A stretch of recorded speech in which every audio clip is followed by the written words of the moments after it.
वृक्ष में पानी देना, फिर जब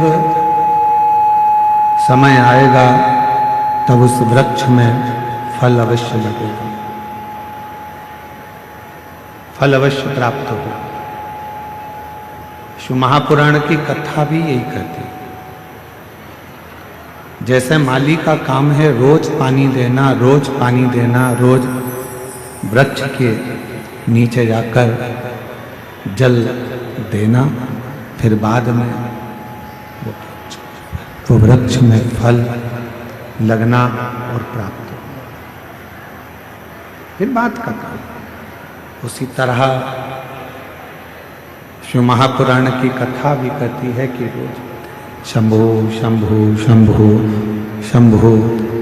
स्पीकरों की आवाज बढ़ाइए, स्पीकरों की सब दूर पे शंभो। जैसे माली का काम है रोज वृक्ष में पानी देना और समय आने पर उसमें फल प्राप्त होना, उसमें फल लगना, उसी तरह शिव महापुराण की कथा कह रही है कि रोज प्रतिदिन भगवान शंकर के मंदिर में जाकर, भगवान शंकर के मंदिर में पहुंचकर एक लोटा जल चढ़ाते रहे। जैसे माली रोज जल चढ़ाता है पेड़ में और एक ना एक दिन फल जरूर आता है, उसी तरह जब हम रोज प्रतिदिन भगवान देव अधिदेव महादेव को जल चढ़ाते रहेंगे, प्रतिदिन हम शिव नाम लेते रहेंगे, तो ये निश्चित है एक ना एक दिन हमारी जिंदगी में भी कोई अच्छा फल अवश्य प्राप्त होगा, कोई अच्छा फल हमारे जीवन में अवश्य प्राप्त होगा, जिससे हम जिंदगी को सही श्रेष्ठता में जी सकेंगे।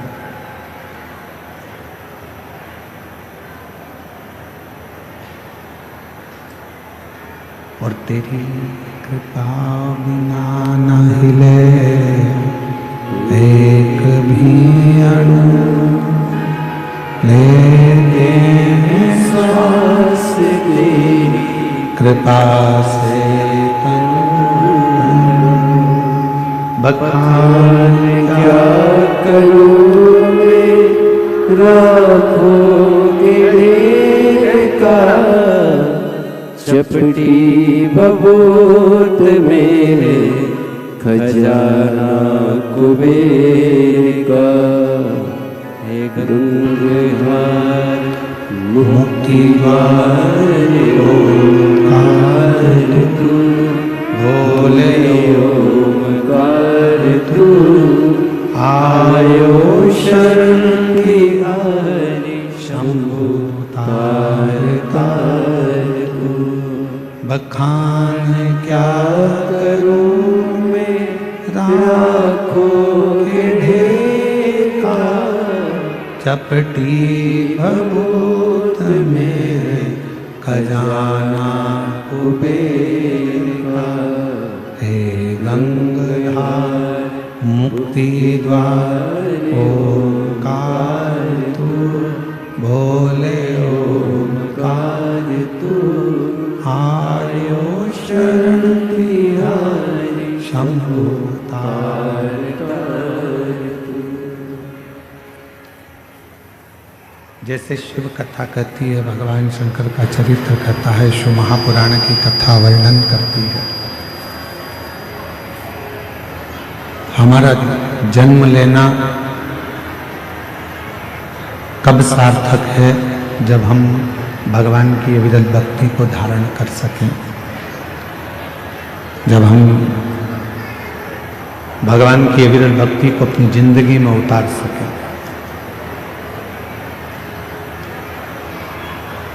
जरा विचार करिएगा, माता सती के जब प्राण छूट गए और माता सती के जब प्राण छूटे, माता सती के शरीर को भगवान शिव ने अपने कंधे पर धारण कर ली।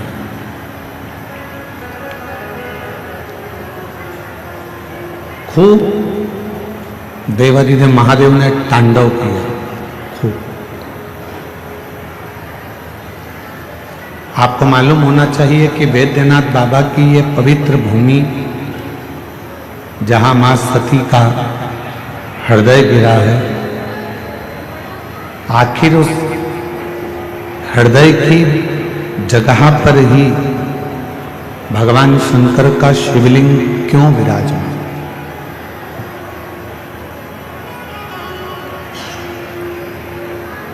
किस लिए विराजमान है, क्यों वहां पर विराजमान है, ज्ञात?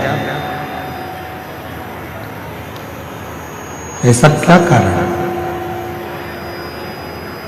शिव महापुराण की कथा कहती है, शंकर का चरित्र कहता है, भगवान शंकर का चरित्र कह रहा है, शिव महापुराण की कथा कह रही है। सती मैया के हृदय में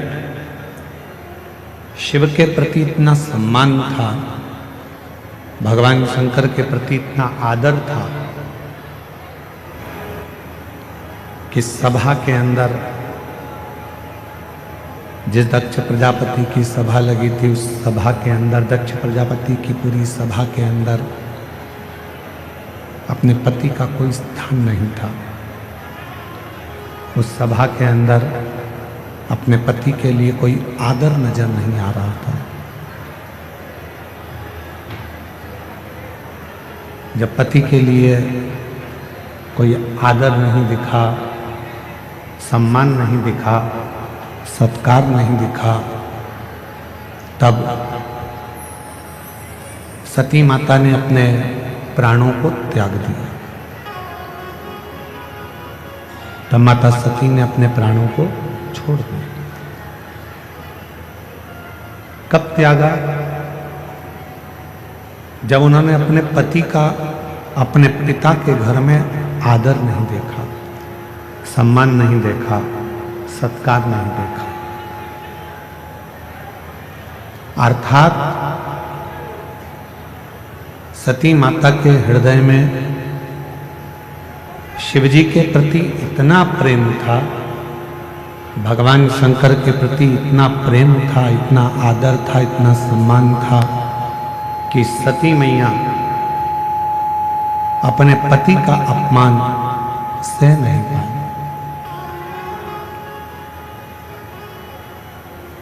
अपने पति के अपमान को मां सती सह नहीं सकी।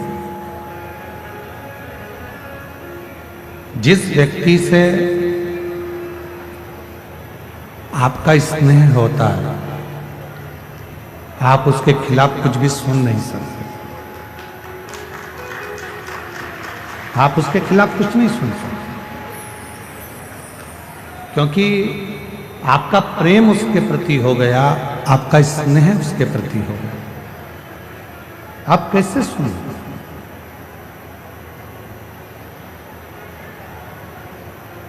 जितनी मेरी जीजियां बैठी हैं, जितने मेरे जीजा बैठे हैं, जितनी मेरी माताएं बैठी हैं, जितने मेरे भाई बैठे हैं, जितने मेरे जीजा बैठे हैं, जितने मेरे बुजुर्ग माता पिता बैठे हैं, आप सब जरा विचार कर कर बताना, एक बेटा कोई गलती करता है और लोग आकर बता देते हैं।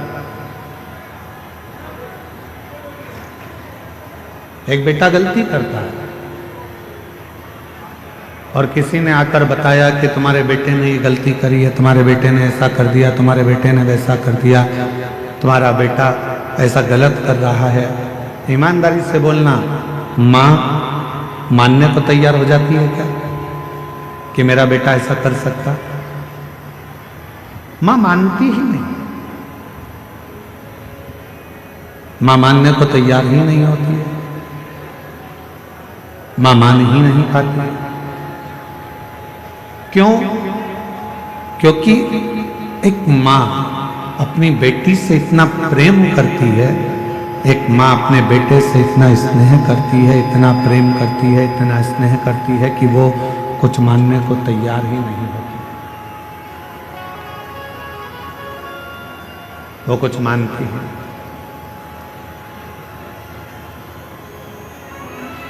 प्रेम जब बहुत ज्यादा मात्रा में बढ़ जाता है, स्नेह बढ़ जाता है, तो हमें अवगुण नजर नहीं आते, हम उसमें केवल गुण ही देखते हैं।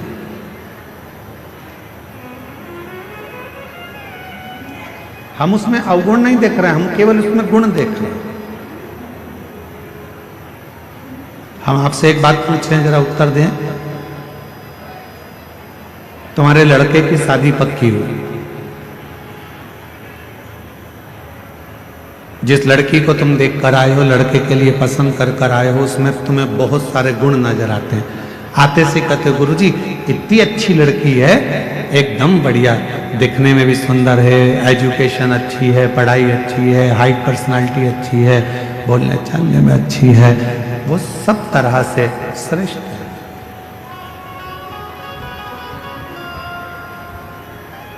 क्यों? क्योंकि आपने उस लड़की में गुण ही गुण देखे, इसलिए आपको उसमें केवल गुण ही गुण नजर आ रहे हैं, केवल गुण ही गुण नजर आ रहे हैं।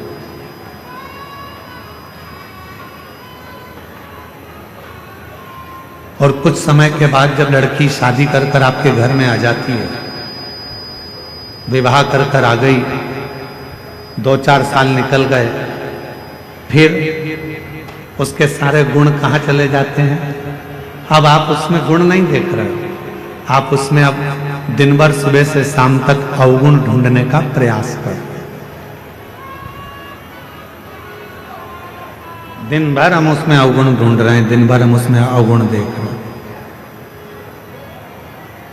हम उसमें गुण नहीं ढूंढ पा रहे, हम उसमें अवगुण ढूंढ रहे। पहले वही बहू 7 बजे उठकर आती थी तो तुम कुछ नहीं कहते थे, अब वही बहू 7 बजे उठती है तो तुम्हें लगता है कि बहुत देर से उठ रही।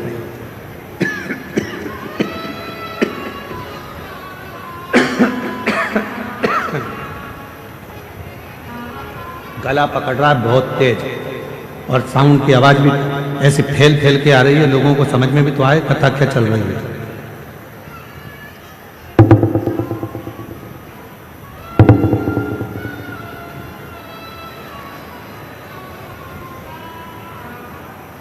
लड़की वही है, पहले हमने उसमें केवल गुण देखा और अब हम उसमें अवगुण देख रहे हैं।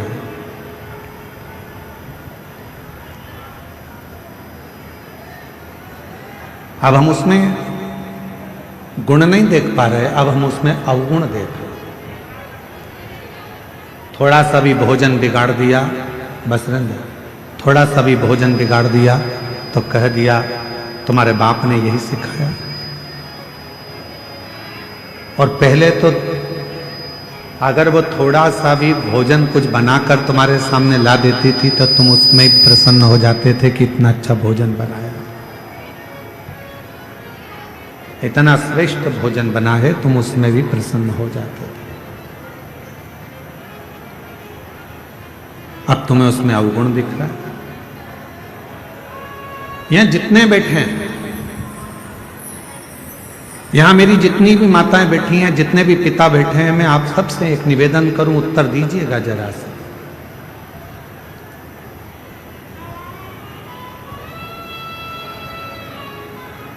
तुम्हारा दामाद, तुम्हारी बेटी का पति तुम्हारी बेटी को घुमाने लेकर जाए तो तुम्हें कैसा लगेगा? अच्छा लगेगा कि बुरा लगेगा? जम के तो बोलो अच्छा लगेगा। पड़ोसी से कहोगे इतना अच्छा दामाद मिला है, मेरी बेटी को खूब घुमाता, खूब घुमाता। और अगर वही काम तुम्हारा बेटा करे और तुम्हारी बहू को घुमाने ले जाए तो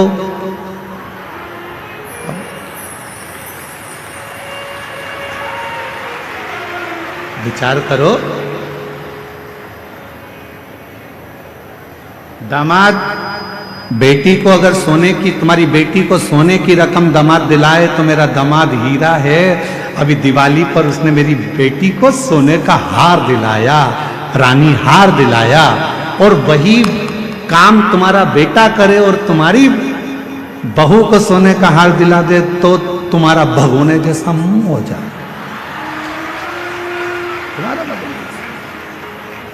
अब जैसे तुम्हारी बेटी है वैसे ही तुम्हारी बहू भी तो किसी की बेटी है, वो भी तो बेटी है।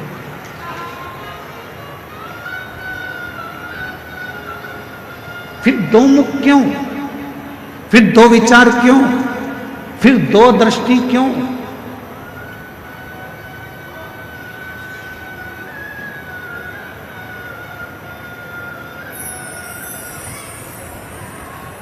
गणेश जी की कितनी धर्मपत्नियां हैं?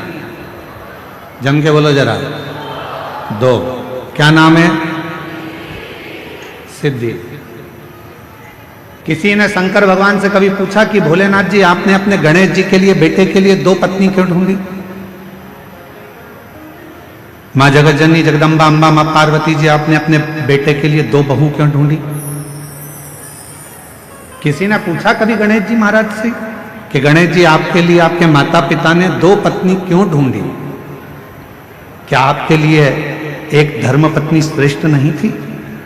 फिर आपने दो पत्नियों को क्यों धारण किया, दो पत्नी क्यों रखी? तो कोई देव अधिदेव महादेव से पूछे तो देव अधिदेव महादेव एक बात कहते हैं कि मैंने अपने पुत्र गणेश के लिए दो पत्नियां इसलिए ढूंढी हैं क्योंकि गणेश जी को बुद्धि का देव कहा जाता है और बुद्धि कभी भी इधर उधर भटके ना। दोनों ओर अगर बुद्धि जाए भी तो दोनों ओर रिद्धि और सिद्धि होना चाहिए, दोनों ओर बुद्धि को संभालने के लिए होना चाहिए।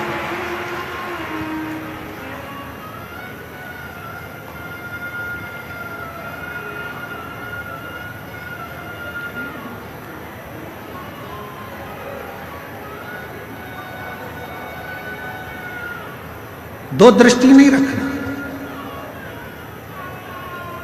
हमारी बुद्धि दो तरह से बढ़ जाती है।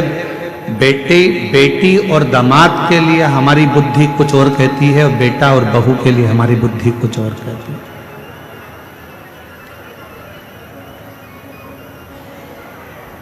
तुम्हारा दामाद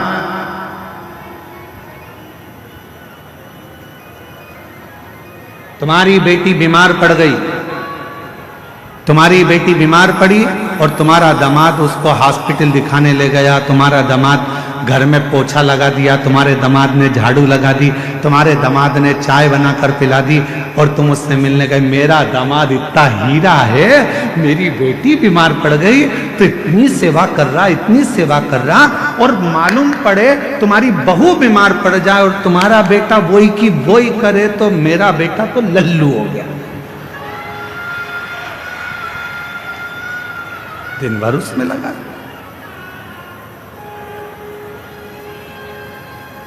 दिन भर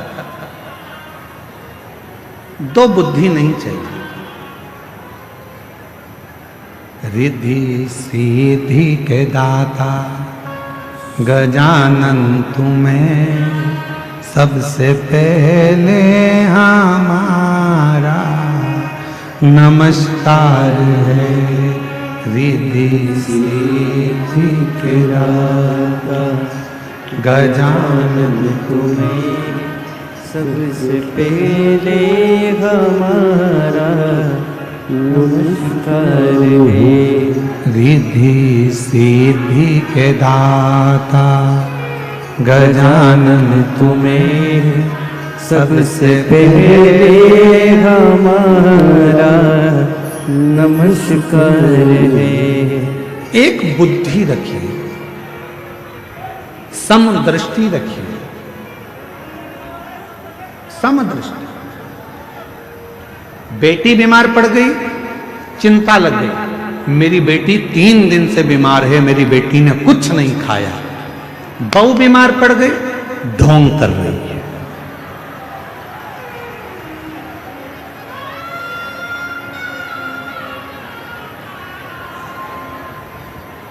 दो बुद्धि नहीं चाहिए, दो दृष्टि नहीं चाहिए, दो विचार नहीं चाहिए। एक मन, एक बुद्धि, एक चित्त, एक विचार, समभाव होना चाहिए। समभाव। जब हमारी जिंदगी में हम समता का भाव रखेंगे तब हमारे जीवन में देव अधिदेव महादेव कृपा करना प्रारंभ कर देंगे और हमारी जिंदगी को श्रेष्ठ करेंगे।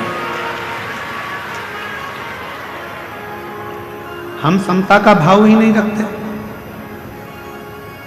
कभी विचार करिए कि मां सती के हृदय में, मां सती आखिर उनके मन में शंकर भगवान के प्रति कितना आदर होगा, शिव जी के प्रति कितना प्रेम होगा, शंकर भगवान के प्रति कितना सम्मान होगा, शिव जी के प्रति कितना आदर होगा, शंकर भगवान के प्रति कितना सत्कार होगा कि आखिरी में सती मैया का हृदय भूमि पर गिर भी गया तो भी सती माता उस हृदय में शंकर को बसा कर रखी है।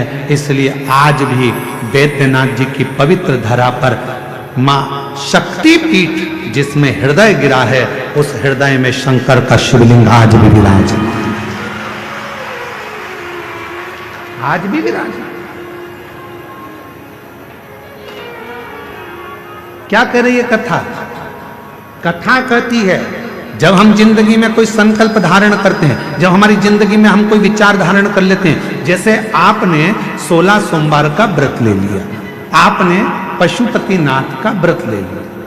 मान लो आपने 16 सोमवार का व्रत लिया, आपने पशुपतिनाथ का व्रत ले लिया, आपने कोई व्रत धारण कर लिया।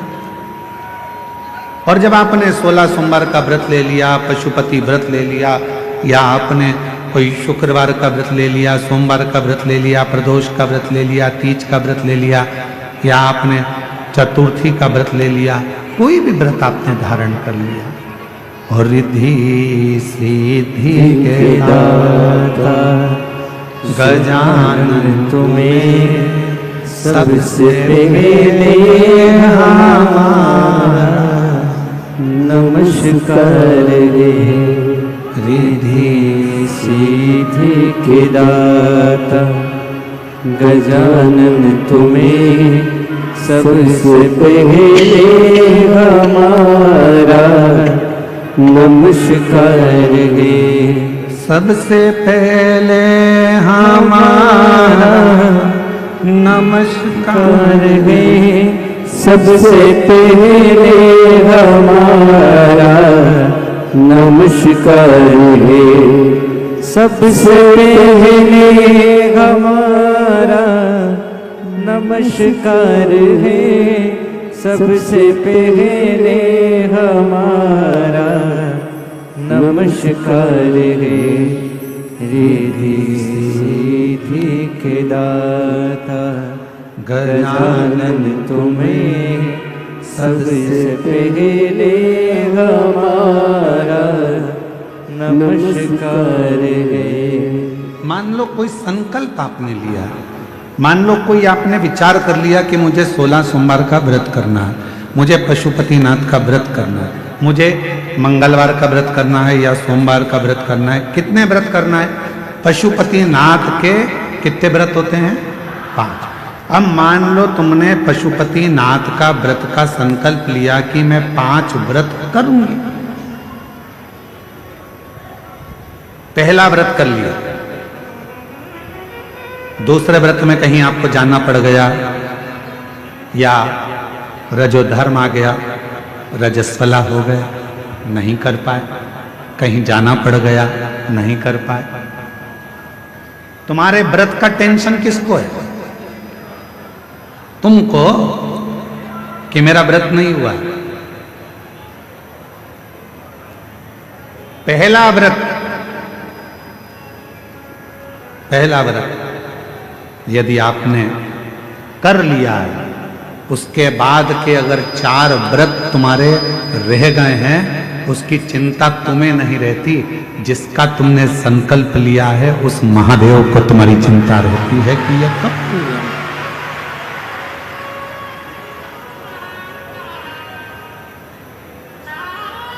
ये कब पूरे होंगे? कैसे पूरे होंगे, कब पूरे होंगे, ये उनको चिंता।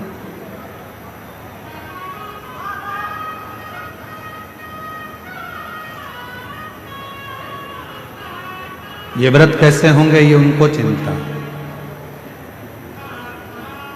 आपको लगता है कि मेरा सोमवार का व्रत ये वाला छूट गया है, रजोधर्म से हो गई, या कहीं मुझे जाना पड़ गया, ये व्रत रह गया है, कैसे पूरा होगा, उसकी चिंता तुम मत करो। तुम तो देव अधिदेव महादेव पर छोड़ दो। बाबा ने पहला व्रत करवाकर या दूसरा व्रत करवाकर बीच में अगर 1-2 सोमवार निकल गए, कोई कारण से बाबा ने उस व्रत को बीच में रोक दिया है, उसका कोई कारण है। बाबा चाहते हैं तेरे 5 व्रत जैसे ही पूरे हो जाएं, वैसे 3 महीने में तेरा काम हो जाए, इसलिए बाबा उसको थोड़ा बीच में गैप करे। इसलिए बाबा ने उसको बीच में थोड़ा थोड़ा रोक कर उन 5 व्रत को करवाए, तब 5 व्रत आए।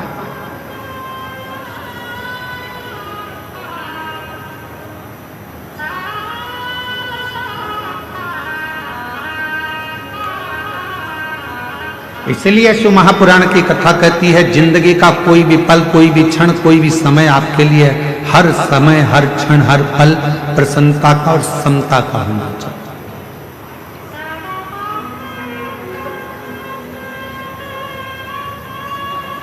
प्रत्येक पल, प्रत्येक घड़ी, प्रत्येक क्षण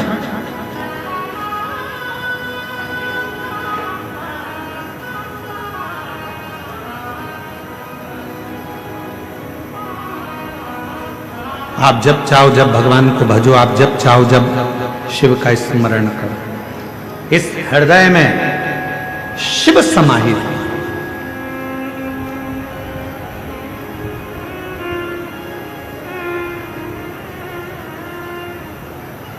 तो कहते हैं ना गंगा बड़ी ना गोदावरी, ना गंगा बड़ी ना गोदावरी, न तीर्थ बड़े प्रयाग, सकल तीर्थ का पुण्य वही, जिस दिल में शिव का वास। जिस दिल के अंदर शंकर का वास है, वो किसी तीर्थ से कम नहीं। जिस दिल में शिव समाया है, वो किसी गंगा के घाट से बड़ा नहीं।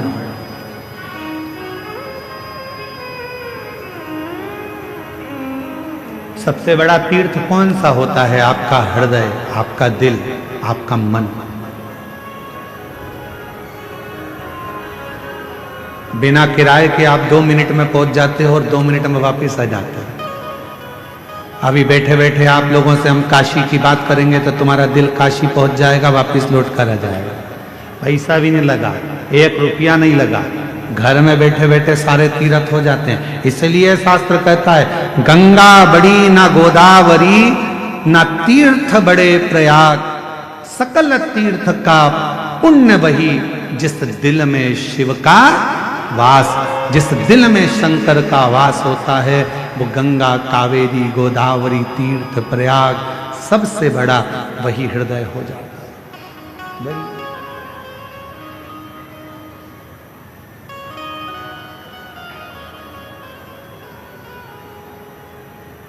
सकल तीर्थ से बस अपने मन में तुम समता का भाव, पार्वती जी के हृदय में, सती माता के हृदय में समता का भाव था। कितना सुंदर संवाद मां सती ने कहा।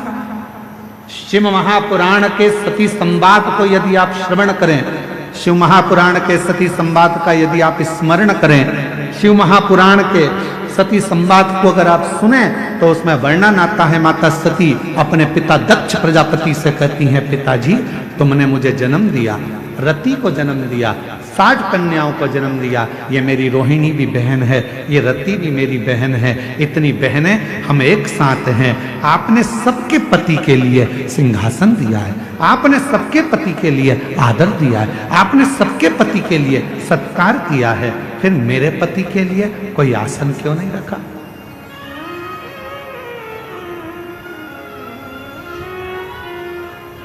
फिर मेरे पति के लिए आपने कोई आदर का स्थान क्यों नहीं रखा?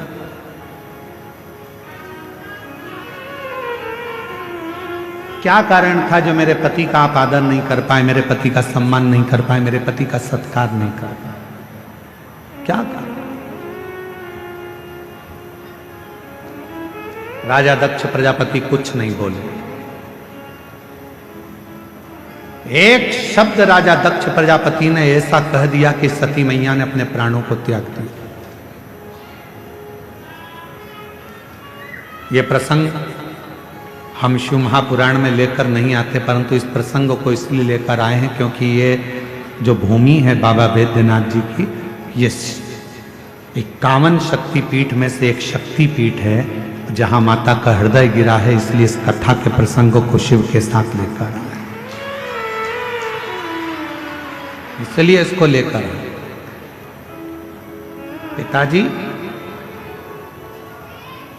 मेरी सारी बहनों के पति के लिए आदर था, मेरी सारी बहनों के पति के लिए सम्मान था, मेरी सारी बहनों के पति के लिए सिंहासन था। सबका आदर करा, सबका सम्मान करा, सबको सम्मान दिया, सबको सिंहासन दिया। फिर मेरे पति के लिए कोई सिंहासन नहीं, कोई आदर नहीं, कोई सत्कार नहीं। क्यों? किस लिए? दक्ष प्रजापति कुछ नहीं बोले, एक शब्द भी दक्ष प्रजापति ने नहीं कहा। जब माता सती ने क्रोध में आकर कहा, पिताजी तुमने मेरे पति का सम्मान नहीं किया, तब दक्ष प्रजापति को क्रोध आ गया और क्रोध में आकर दक्ष प्रजापति ने कहा, सुन सती, ये तेरा घर नहीं, ये तेरे पति का घर नहीं, ये तेरे पिता का घर है, और मेरा मन, मेरे घर में मैं किसको बुलाऊं? सती, मैंने तो तुझे भी नहीं बुलाया था, तू आ क्यों गई? क्यों आई?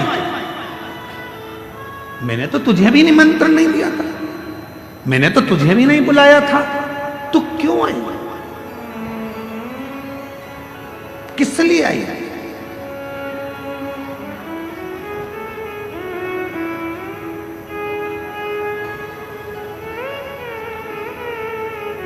सती, माता सती मुस्कुराकर बोली, रे दक्ष प्रजापति, अब तुम बोल रहे हो कि मुझे बुलाया नहीं था, क्यों आई? याद कर दक्ष प्रजापति, तेरे घर में 60 कन्याओं ने जन्म ले लिया था, और 60 कन्या जन्म लेने के बाद तो फिर मेरी आराधना करने बैठा था, और जब मैं तेरे सामने प्रकट हुई थी दुर्गा बनकर, तो मैंने पूछा था, मांग, तुझे क्या चाहिए? तो तूने कहा था, मां, अगर कुछ देना चाहती हो तो तुम मेरी बेटी बनकर मेरे घर में जन्म ले लो। तूने मांगा था, तूने बुलाया था, तो मैं आई थी। अगर तू नहीं बुलाता तो मैं नहीं, तूने बुलाया तो मैं आई।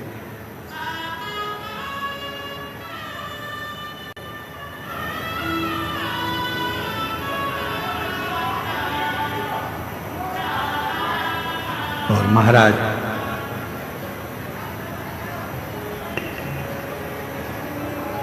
उसने बुलाया है तो हम आए। कभी एकांत में बैठकर विचार करना कि तुम्हारे घर के बाहर कुत्ता घूमता हुआ दिखे, तुम्हारे घर के बाहर गधा घूमता हुआ दिखे, तुम्हारे घर के बाहर चींटी, चींटा, चूहा, छिपकली, इल्ली, झिंगूर, पक्षी, ये सब दिखते हुए नजर आए, तो विचार करना कि भगवान ने कितनी बड़ी कृपा करी कि तुमको छिपकली बनाकर पैदा नहीं करा, तुमको झिंगूर बनाकर पैदा नहीं करा, तुमको चींटी बनाकर पैदा नहीं करा, तुमको मेरे भगवान ने पैदा करा तो मनुष्य बनाकर पैदा करा। मतलब भगवान कुछ चाहते थे तुझसे कि तू जन्म लेकर फिर संसार से मुक्त हो जा। तेरा जन्म हो और तू संसार सागर से मुक्त हो, फिर संसार में तेरा जन्म ना हो, फिर मृत्यु सागर में तू पैदा ना हो, फिर संसार सागर में तेरा जन्म ना हो, यह परमात्मा भी चाहते हैं।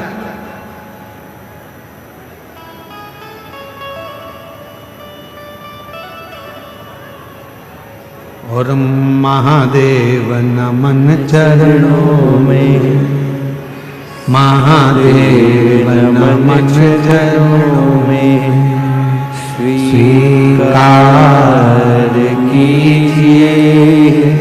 सबका किया है मेरा भी उद्धार कीजिए, उद्धार कीजिए।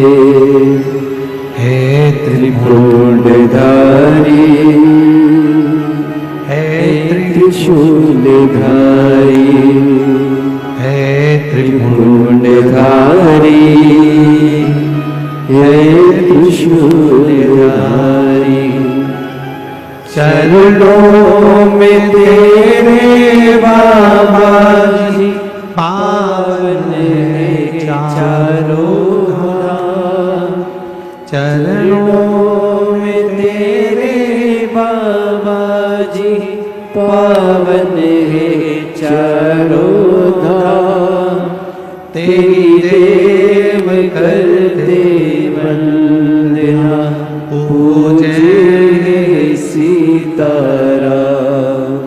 तेरी देव करते वंदना, पूजे सीताराम। हो जाए पूरी कामना, हो जाए पूरी कामना।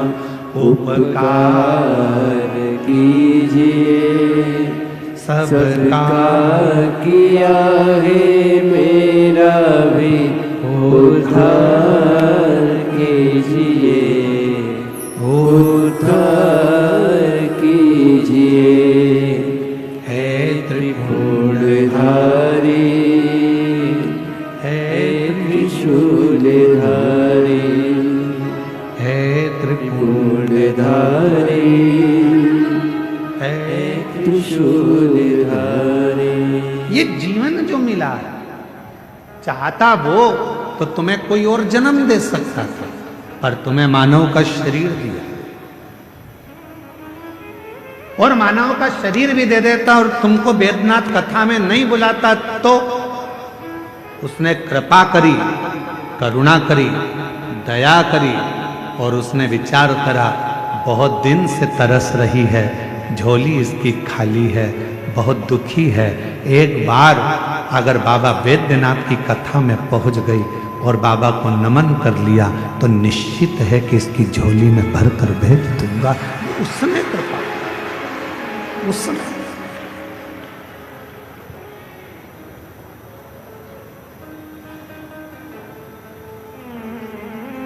कल एक बहन जी ने पत्र लिखा, और पत्र में, कल हम पत्र को ढूंढेंगे तो टाइम लगेगा, उस पत्र में लिखा कि गुरुजी इतनी भीड़ है कि अंदर तो हम जा ही नहीं सकते, हम तो बाहर बैठते हैं और आप हमको दिखते भी नहीं है,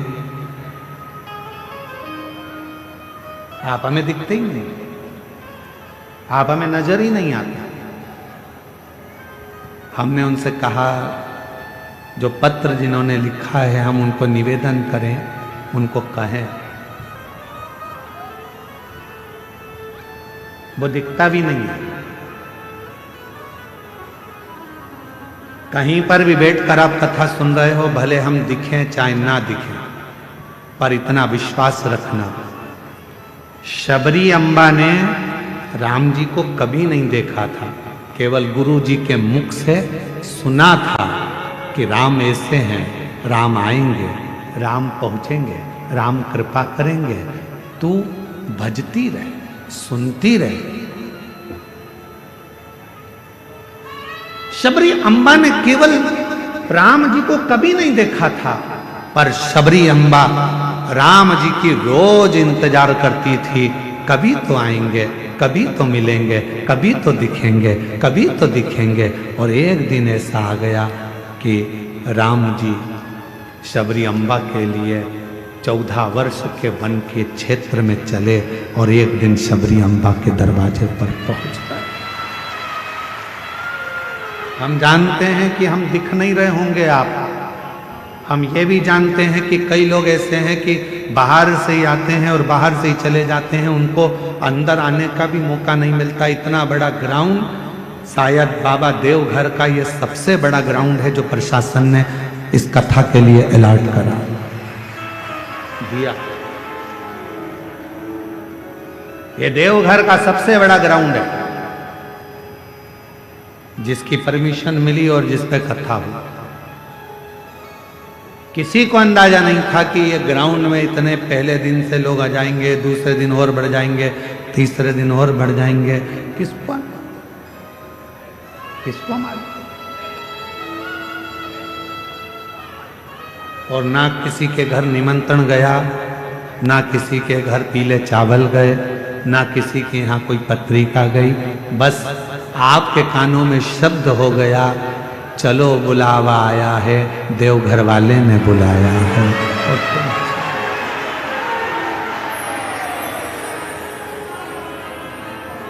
चल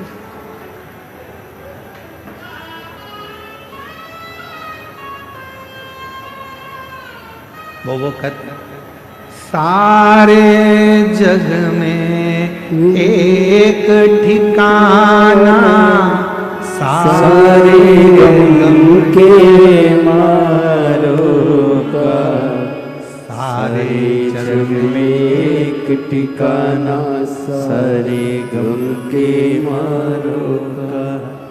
रस्ता देख रहा है बाबा अपनी आँख के तारों का, रस्ता देख रहा है बाबा अपनी आँख के तारों का। रस्ता देख रहा है बाबा अपनी आँख के तारों का, रास्ता देख रहा है बाबा अपनी आँख के तारों का।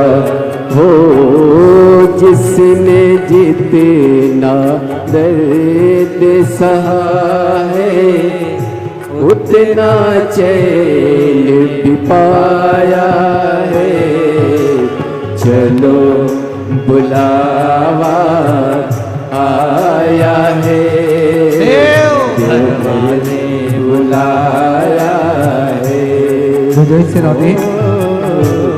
चलो आज बड़े ही हर्ष का विषय है, हमारे बीच में सरकार का प्रतिनिधित्व करते हुए झारखंड सरकार के पर्यटन, कला, संस्कृति, खेल एवं खेल मंत्री श्री सुदीप कुमार जी हमारे बीच में पधारे हैं। एक बार जोरदार ताली बजाकर स्वागत करें। जोरदार ताली बजाएं मंत्री महोदय।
साए सारे जग में एक ठिकाना, सारे गम के मारों का। सारे जग में एक ठिकाना, सारे गम के मारों का। वो सारे जग में एक ठिकाना, सारे गम के मारों का। ओ रास्ता देख रहा है बाबा, अपनी आँख के तारों का। रास्ता देख रहा है बाबा, अपनी आँख के तारों का। रास्ता देख रहा है बाबा, अपनी आँख के तारों का।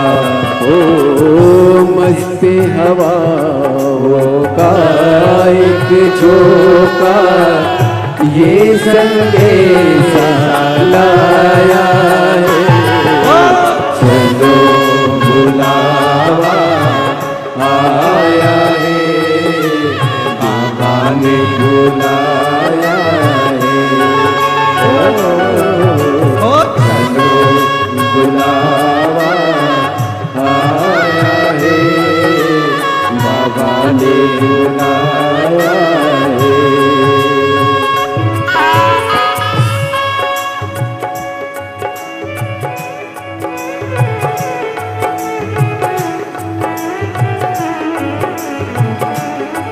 शंभो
देवघर वाले के मंदिर में लोग मुरादे पाते हैं।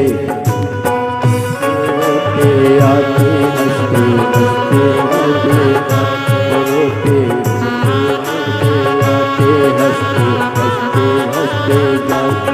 ओ मैं भी मांग के देखूं, जिसने जो मांगा वो पाया।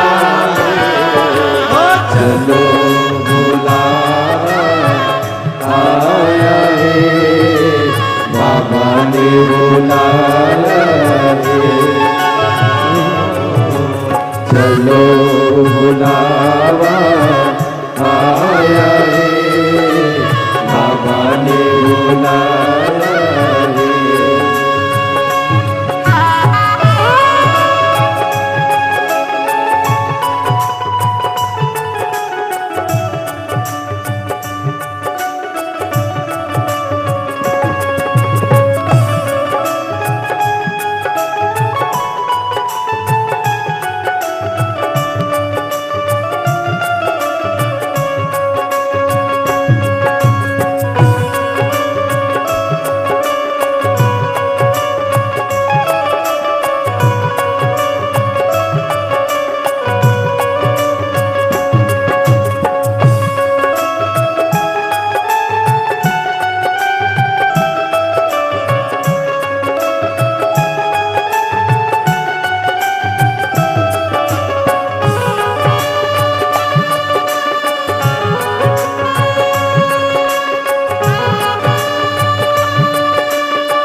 लोग मुरादे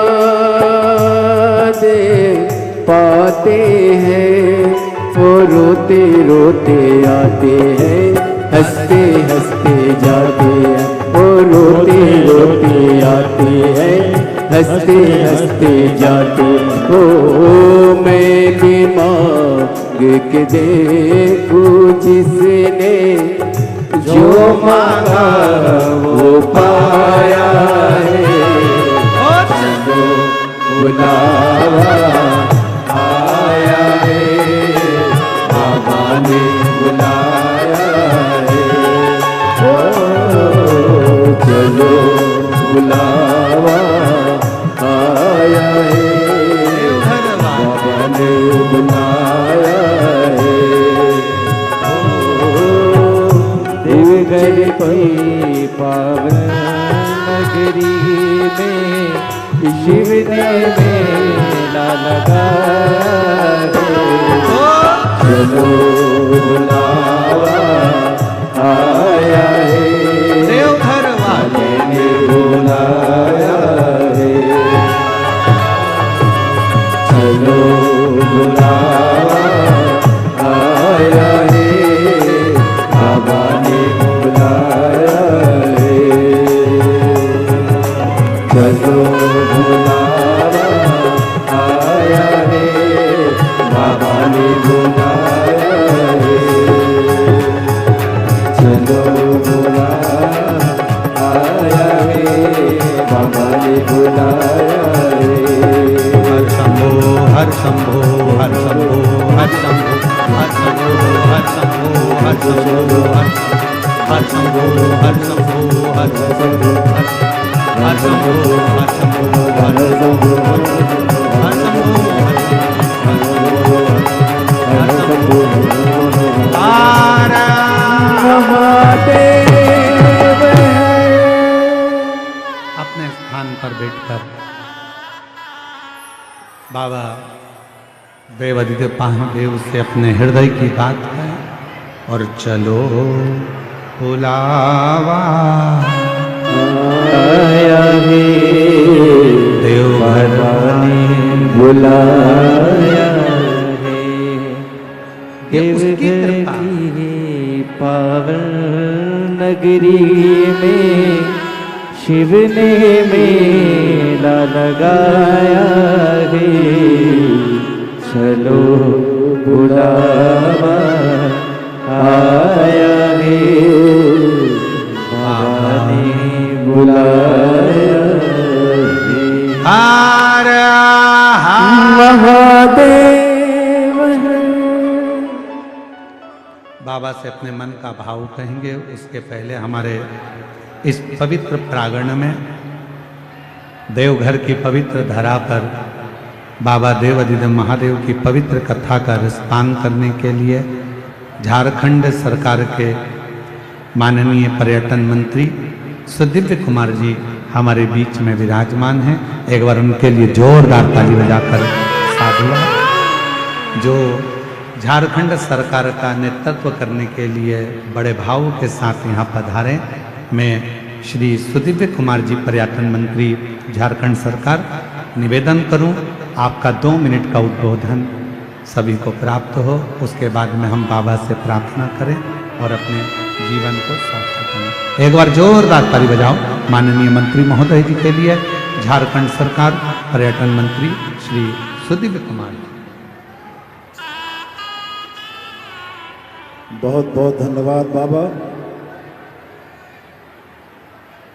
महादेव की इस धरती पर परम पूज्य पंडित जी और इस विशालतम पंडाल में भक्तों का यह अपार जनसमूह, भक्ति की बहती यह अविरल धारा जिसमें आप प्लावित हो रहे हैं। मैं ईश्वर से हृदय तल से यह प्रार्थना करता हूं कि जिन मनोकामनाओं को लेकर आप चलकर आए हैं, देवादिदेव महादेव आपके ऊपर, हमारे राज्य के ऊपर कृपा बरसाएं। और आदरणीय पंडित जी से भी मेरी हाथ जोड़कर विनती है कि झारखंड पर आपकी भी कृपा बरसती रहे। इन्हीं बातों के साथ एक बार पुनः बहुत धन्यवाद करते हुए मैं अपने शब्दों को समाप्त करता हूं। बहुत बहुत धन्यवाद। बहुत बहुत धन्यवाद माननीय पर्यटन मंत्री झारखंड सरकार श्री माननीय सुदीप कुमार जी, बहुत सुंदर विचार आपके इस संपूर्ण क्षेत्रवासियों को मिले। एक बार जोरदार ताली बजाकर माननीय मंत्री महोदय जी का स्वागत वंदन। हर हर महादेव भाव से, बड़े आनंद से बाबा को अपने मन का भाव कहेंगे, हृदय से बाबा को अपने मन की बात कहेंगे। जहाँ जगह मिले वहाँ बैठकर दिल से बाबा को अपने मन का भाव अवश्य कहिए, प्रार्थना करिए। साथ में बोलिएगा, हृदय से बोलिएगा, बाबा को दिल की बात। जो जहाँ बैठा है वहीं बैठकर बाबा को अपने मन का भाव कहिए। ये ना सोचे कि हम आगे आकर बैठे हैं या पीछे आकर बैठे हैं। 3 घंटे की कथा में 2.5 घंटा मिला है, इसको विवाद में मत निकालो। जहाँ जगह मिल जाए वहाँ बैठकर उससे अपने दिल की बात करो। कई लोग तो ये सोच कर आते हैं कि हम आपको कथा नहीं सुनने देंगे, अर्चने डालते हैं, पर आपका काम है उस जगह पर मौन रहकर कुछ देर। बड़ी मुश्किल से यह कथा मिलती है। ना जाने देवघर वाले बाबा ने कृपा कर झारखंड में यह कथा करवा दी और पूरा बिहार, कलकत्ता, बंगाल, झारखंड, छत्तीसगढ़ सब आनंद था। दिल से बाबा को प्रार्थना करो, विनय करो, साथ में सब बोलेंगे, हृदय से प्रार्थना करो।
भोला सब दुख काटो ओ भोला सब दुख काटो। शिव शंकर जपो तेरी माला, भोले बाबा जपो तेरी माला, भोला सब दुख काटो। ओ भोला सब दुख काटो। देश है मंगल मंगलकारी, देश है मंगल मंगलकारी। शमशान वासी हमारा, शमशान वासी हमारा। ओ भोला सब दुख काटो। ओ भोला सब दुख काटो।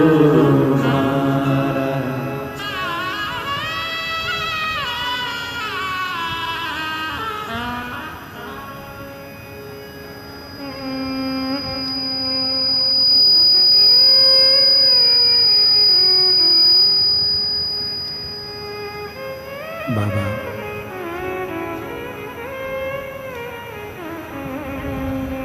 देवाधिदेव महादेव भगवान शिव की कथा कर रहे हैं। शिव महापुराण की कथा वर्णन कर रही है। माता सती ने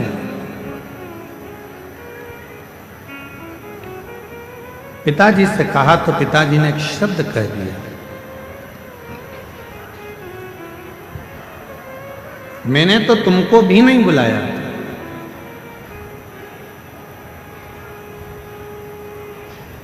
सती मैया ने कहा, पिताजी ये तो नहीं हो सकता कि तुमने मुझे ना बुलाया। याद करो, आपके घर में कई बेटियों ने जन्म ले लिया था और मैं जगत जननी दुर्गा स्वयं तुमसे कहने के लिए आई थी कि अब बेटी मत मांगो, पर तुमने बेटी मांगी। और कहा तुमने कि मुझे बेटी के रूप में तुम चाहिए। और मैंने कहा था दक्ष प्रजापति कि तू मुझे समझ नहीं सकता, तू मुझे जान नहीं सकता दक्ष प्रजापति। शिव को और शक्ति को समझने के लिए कई जन्म लेना पड़ जाएंगे, तब जाकर मनुष्य समझ पाएगा कि शंकर भगवान है क्या, शिव का एक लोटा जल है क्या, शिव की अविरल भक्ति है क्या, मां दुर्गा भवानी आद्य शक्ति है क्या। कई जन्म निकल जाएंगे, कई जन्म। एक पत्र अच्छा है, देखिए।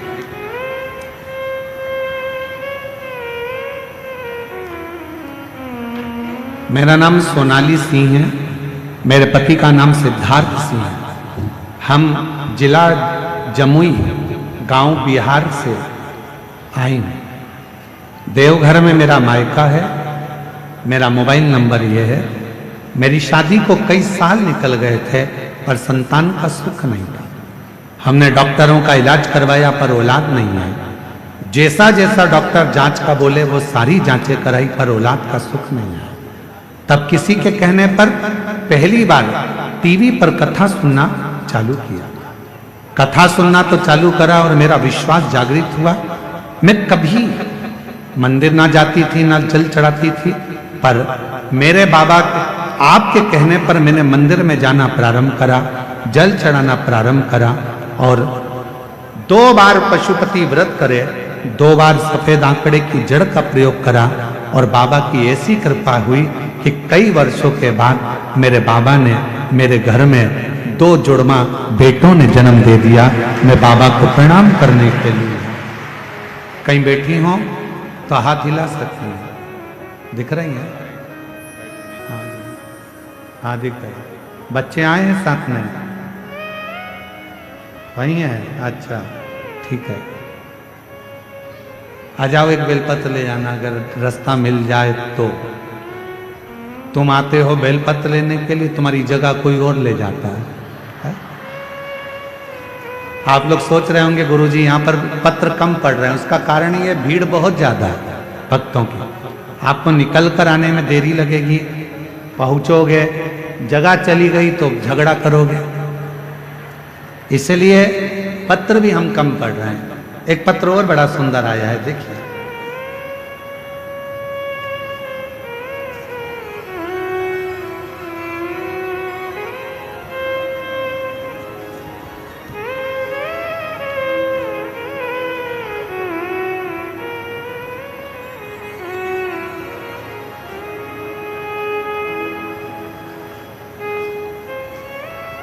मैं रूबी मिश्रा, पति प्रदीप कुमार मिश्रा, घर गंगटा गोंडा की रहने वाली हूँ। गुरुदेव, मैं 1 लोटा जल और रुद्राक्ष का क्या बखान करूं गुरुदेव। बाबा की महिमा अपरंपार। कहीं बैठी हो तो हाथ हिला सकती हैं, आप ही हैं जी। आ जाइए, एक बेलपत्र ले जाइए, आ जाइए। गुरुदेव, बाबा की महिमा का मैं क्या गुणगान करूं।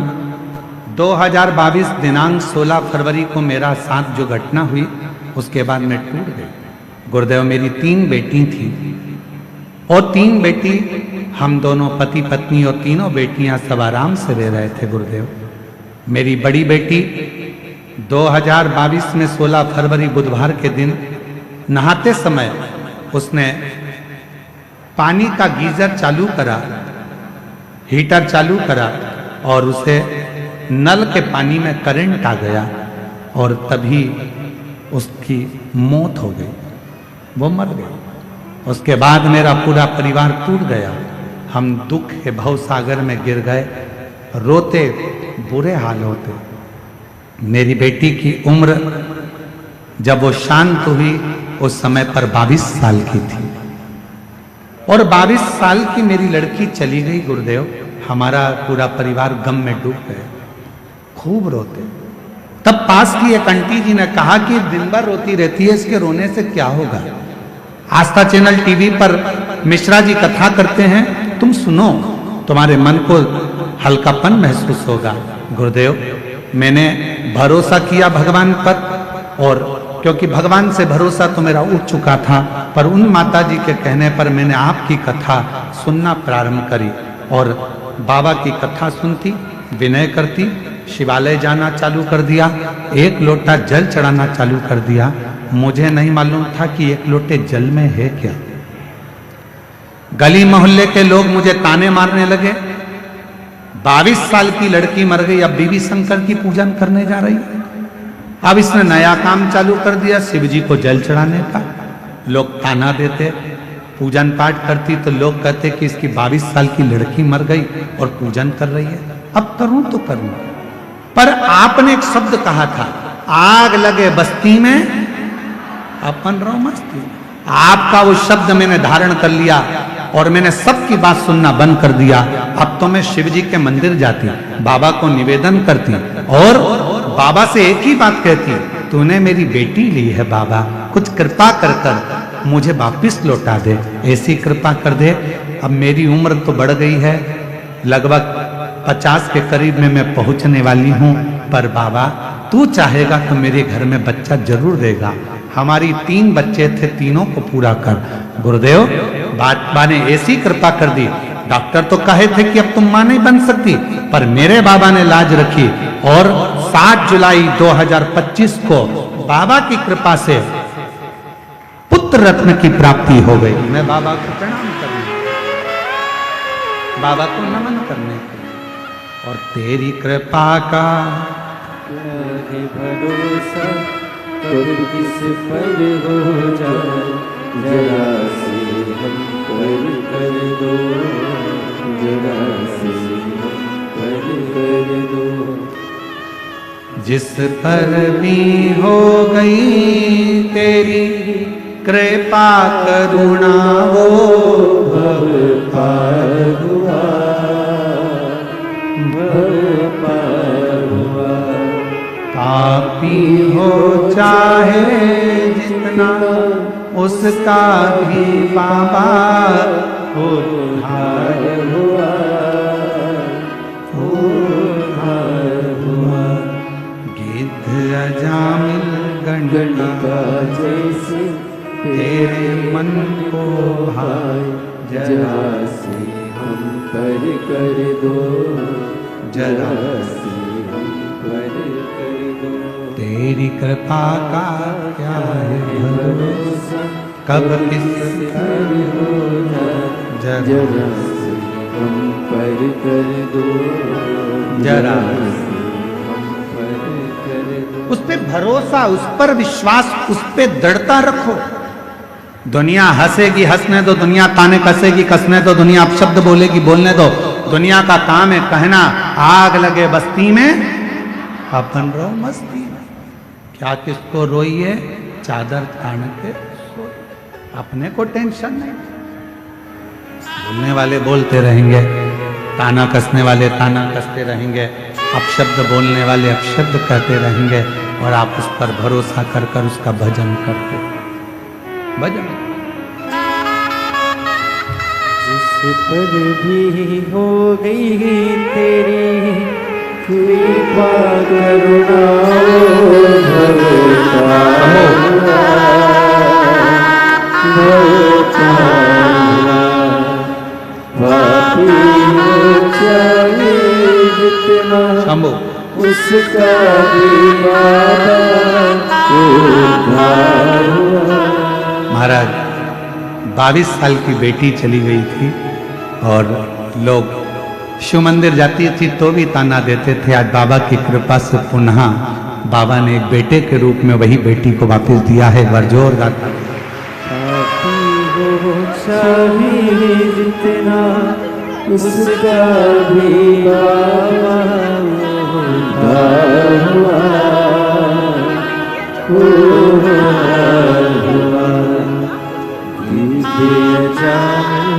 गलिका जैसे तेरे मन को भाई जरा से हम पर कर दो, जरा से हम पर कर दो। तेरी कृपा का क्या है भला। 3 बेटी में एक बेटी तो शांत हो गई थी, ये दूसरी बेटी है जो पास में छोटी खड़ी है। इसकी जन्म से आवाज नहीं थी, बोल नहीं सकती थी। बचपन से ही इसकी आवाज पूरी चली गई थी, पर सीहोर गई, रुद्राक्ष लाई और उसका जल रोज चढ़ाकर ये बेटी पीती है। अभी कुछ दिन पहले से इसकी थोड़ी आवाज आई है जिसमें वो बोलना चालू करी। माइक दीजिए। रोते नहीं, खुश हो। आंसू पोछो, पहले आंसू पोछ जल्दी से, आंसू पोछो। इसकी थोड़ी आवाज मेरे बाबा ने दिया है। पहली बार मुख से श्री शिवाय नमस्तुभ्यम अभी कुछ दिन पहले से ही बोल रही हैं।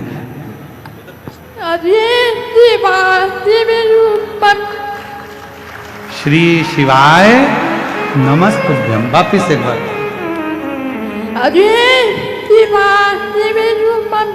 श्री शिवाय नमस्तुभ्यम। जन्म से आवाज नहीं थी, अब 22 थोड़ी आई है, बोलना प्रारंभ करा है इसने और मुख से बोल रही है। एक बार जोरदार ताली बजा।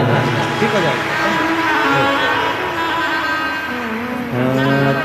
न चाहता कोई दिल से तुम्हारे, खाली न जाता कोई दर से तुम्हारे।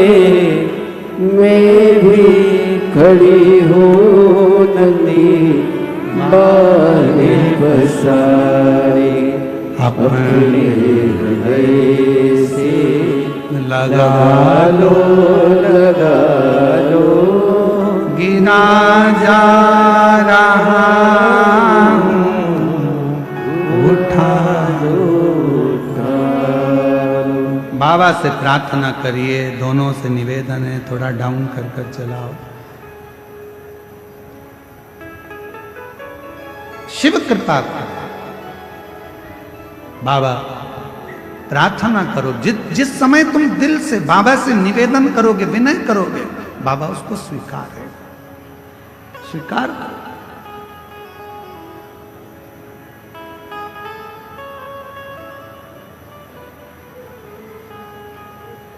सती मैया कह रही है कि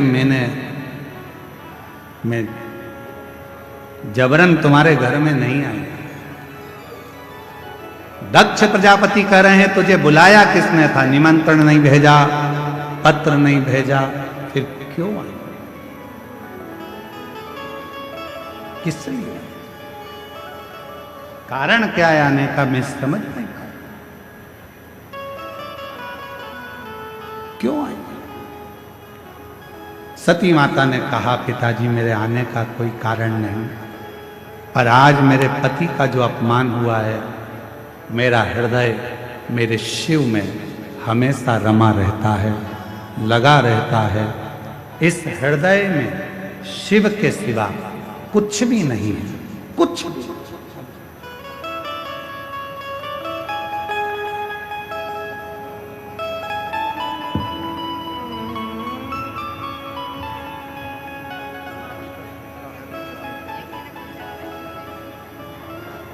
जो जुड़मा बच्चे हुए हैं वो इनकी मामी हैं।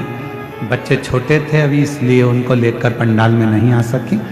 एक बार जोरदार ताली बजाओ साथ में।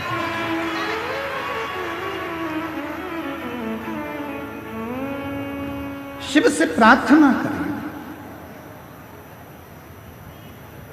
मैं आई हूं, पर मेरे हृदय में शिव बसे, शंकर ओघड़दानी। और मेरे हृदय में अगर शिव बसे हुए हैं, मेरे हृदय में शंकर भगवान बसे हुए हैं, मेरे हृदय में भगवान देवाधिदेव महादेव बसे हुए हैं, और तुम शिव का अपमान कर दो, ये मुझे श्रेष्ठ नहीं लगता, ये मुझे श्रेष्ठ नहीं।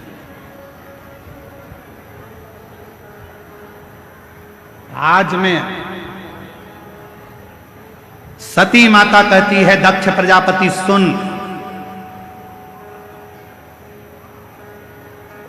मैं आपकी बेटी हूं, प्राणों को त्याग रही हूं, तुमने मेरे स्वामी का अपमान करा है, इसलिए तुम्हारा शीश कटेगा, बकरे का मुख लगेगा। ये सती माता कह रही है कि बकरे का मुख लगेगा।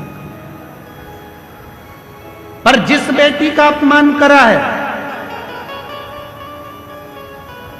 जिस बेटी का तुमने अपमान करा है, उसी बेटी के तन की भस्म जब मेरे देव अधिदेव महादेव के शरीर पर चढ़ेगी और वो भस्म तुम्हारे शरीर से लगेगी, तब जाकर तुम्हारा उद्धार होगा, वरना उद्धार भी नहीं। दक्ष प्रजापति, मेरे तन की भस्म मेरे देव अधिदेव महादेव पर चढ़ेगी, और वो भस्म जब तुम पर लगेगी, तुम्हारे शरीर को छुएगी, तब वो भस्म उद्धार। एक बड़ा सुंदर प्रसंग आता है महाराज।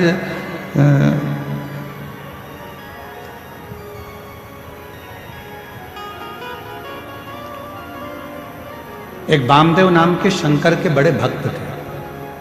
थोड़ा ध्यान से सुनना, बाबा वैद्यनाथ जी की इस पवित्र धारा की कथा है, अपनी जिंदगी में उतारना, बहुत सावधानी से सुन। एक पत्र आया है, किसी बहन जी ने भेजा है, हम आपके पत्र को स्वीकार करते हैं। गुरुजी, आपसे एक निवेदन करना चाहते हैं हम व्यासपीठ से। हम सब जितने भी शिव भक्त यहां पर आए हैं, कोई 100 रुपए खर्च करा है, कोई 200 रुपए खर्च करा है, कोई 500 रुपए खर्च करा है। 4 किलोमीटर दूर से पैदल चलकर हम लोग कथा के पंडाल तक पहुंचे, पर यहां कथा के बीच बीच में ये सामान बेचने वाले जो आते हैं, हम लोगों को कथा नहीं सुनने देते हैं। आपसे निवेदन है, या तो प्रशासन या समिति इन सामान बेचने वालों को यहाँ से थोड़ा सा बाहर करे, तो हम आराम से कथा तो सुन सकें। हम कथा सुनने के लिए गुरुदेव 4 किलोमीटर तो पैदल चले हैं, और 4 किलोमीटर वापस जाना है, और 400-500 रुपये खर्च कर कर हम कथा सुनने आते हैं। उसमें भी हमको ये लोग परेशान करते हैं, तो हम कथा कैसे सुने? मेरा सभी सामान बेचने वाले भाई बहन जो भी यहाँ पर हैं, आपसे हाथ जोड़कर निवेदन करता हूँ, आपको जो व्यापार करना है बाहर जाकर करो, पर पंडाल के अंदर कोई वस्तु बेचने के लिए ना है। यहाँ शिव भक्त सब प्रेम से कथा का रसतत्व ग्रहण करें, यही भाव से आप कथा को सुने। हर हर दक्ष प्रजापति, और आपका भी फर्ज है, देखो केवल हमारी व्यासपीठ का नहीं, आपका भी फर्ज है। अगर आपके सामने कोई बेचने आ रहा है तो उसको तुरंत आप बाहर कर सकते हो। बाहर निकलो यहाँ से, पंडाल के बाहर जाकर बेचो, अंदर नहीं आना। ये आपका भी तो फर्ज है, आप भी तो कथा के श्रोता हो। शिव कथा कर रहे, हे दक्ष प्रजापति, मेरे तन की भस्म मेरे देव अधिदेव महादेव को चढ़ेगी, और जब महादेव पर यह भस्म चढ़ेगी और वह भस्म तेरे शरीर पर लगेगी, तब तेरा उद्धार होगा। एक बहुत सुंदर संवाद है। एक वामदेव नाम के शिव जी के परम भक्त हुए, शिव उपासक थे, उनको शिव योगी भी कहते थे, वामदेव उनका नाम था। शंकर की भक्ति बहुत, एक नियम उनने अपनी जिंदगी में ले रखा था, केवल एक नियम। और आपसे भी निवेदन है, अगर शंकर जी के मंदिर में आप जाते हो रोज प्रतिदिन भगवान शिव के मंदिर में जाते हो, शंकर जी के मंदिर में दर्शन करने जाते हो, शंकर जी के मंदिर में एक लोटा जल चढ़ाने जाते हो, शिव जी के मंदिर में यदि आप प्रतिदिन जाते हो तो मेरा एक निवेदन आप सबसे है कि शंकर जी के मंदिर की कोई एक सेवा आप खुद अपने पास में रखो। मंदिर में जाऊंगी झाड़ू लगाऊंगी, मंदिर में जाऊंगी जितना निर्माल्य पड़ा होगा उसको उठाकर एक कोने में रख दूंगी, बाद में विसर्जन कर दूंगी। मंदिर में जाऊंगी, किसी ने दिए लगा कर रखे होंगे, उन दियों को जब वो ठंडे हो जाएंगे उठाकर एक कोने में रखी आऊंगी। मंदिर में जाऊंगी, मंदिर के जितने लोटे हैं बर्तन हैं उनको मैं साफ कर दूंगी। मंदिर में जाऊंगी, बेलपत्र ले जाकर मंदिर में रख दूंगी, बाबा को चढ़ जाएगा। मंदिर में जाऊंगी, कहीं जाले लग रहे होंगे, झाड़ू उठाऊंगी, उस जाले को मैं साफ कर दूंगी, जिससे मेरी जिंदगी के सारे जाले समाप्त हो जाएं और मेरी जिंदगी भी अच्छी हो। एक नियम, जब हम हमारी जिंदगी में कोई एक नियम धारण करते हैं तो देवाधिदेव महादेव हमारी ओर अग्रसर होकर आते जाते। वामदेव एक ऐसे शंकर भगवान के भक्त हुए, शिव के उपासक हुए, जिन्होंने शंकर भगवान पर ना जल चढ़ाया, ना शंकर भगवान पर बेल चढ़ाया, ना शंकर भगवान को प्रसाद चढ़ाया, ना शंकर भगवान को कोई वस्तु चढ़ाई। उस वामदेव शिव भक्त ने अगर कुछ चढ़ाया तो शंकर जी को रोज प्रतिदिन भस्म तैयार कर कर शिव जी को भस्म चढ़ाई, प्रतिदिन भस्म चढ़ा,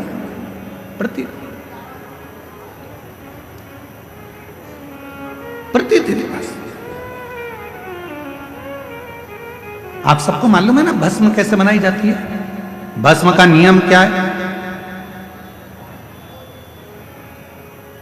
अलोनी गोबरी, अलोनी गोबरी किसको कहते हैं? कंडा किसको कहते हैं? एक होता है गाय का गोबर लाए, हाथ से ऐसे ऐसे थाप कर उसका कंडा बना दिया, गोबरी बना दी, ठीक है? वो नहीं, गाय ने देसी जो हमारी वेद लक्षणा गाय होती है, देसी गाय होती है, उसका जो गोबर गिरता है वो गोबर अपने आप सूख जाए, वैसा कि वैसा ही, उसको हाथ लगाकर थापा ना जाए, सूख जाए। ऐसे ऐसे गोबर जंगल में बहुत मिल जाए।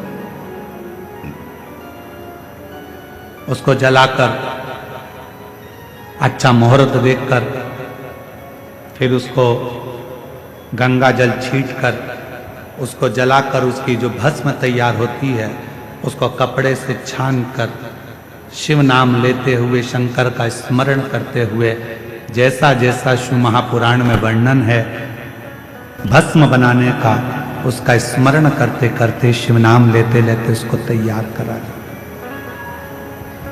फिर उस भस्म को आप शिव जी को समर्पित कर सकते हैं। उस भस्म को वापस लेकर आकर उस भस्म को अपने तन पर धारण कर सकते, त्रिपुंड लगा सकते। वामदेव एक ऐसे शिव भक्त हुए जिन्होंने शंकर भगवान को कुछ नहीं चढ़ाया, केवल शंकर भगवान को भस्म चढ़ाया, केवल भस्म। और भस्म कैसी बात पूछे, केवल भस्म।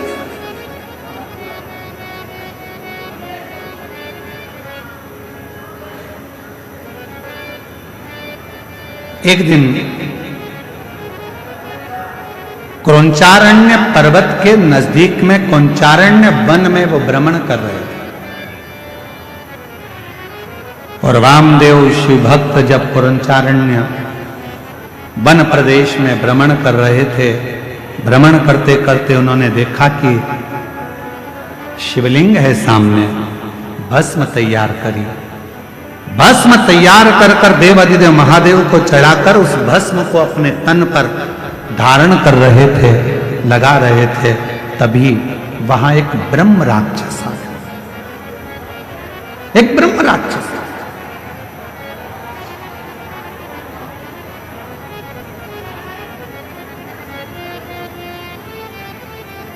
और एक ब्रह्म राक्षस उसी समय पर आया, और जैसे ही ब्रह्म राक्षस आया, उस राक्षस बहुत दिन का भूखा था, उसको कोई भोजन नहीं मिला था। वामदेव को देखा तो बड़ा प्रसन्न हुआ कि आज बहुत दिन के बाद मुझे भोजन प्राप्त हुआ, आज बहुत दिनों के बाद मुझे भोजन मिला है, आज मैं इस भोजन को ग्रहण करूंगा, आज बहुत दिनों के बाद मुझे प्राप्त हुआ। और ब्रह्म राक्षस थोड़ी देर तक तो देखा और देखने के बाद ब्रह्म राक्षस ने वामदेव को खाने के लिए उनके हाथ का स्पर्श कर दिया। स्पर्श करते से ही जो तन पर भस्म लगी थी वो भस्म वामदेव शिव मुनि के शरीर की वो भस्म ब्रह्म राक्षस के हाथ का स्पर्श कर दिया। हाथ का स्पर्श। हमको कभी कभी लगता है कि क्यों इतना किसी पुराण के कथा के पंडाल की मिट्टी को लोग लेकर नहीं जाते, पर शिव महापुराण के कथा के पंडाल की मिट्टी को भी लोग अपने शरीर पर धारण करते हैं। ये इस कथा से सीखने को मिलता है वामदेव जी की कि भगवान शंकर के भजन का बल कितना बढ़ता है कि शिव जी के शरीर पर लगी हुई भस्म राक्षस का भी कल्याण कर देती है, तो शिव पुराण की कथा की पंडाल कई जीवों का कल्याण कर जाती है, कई जीवों का।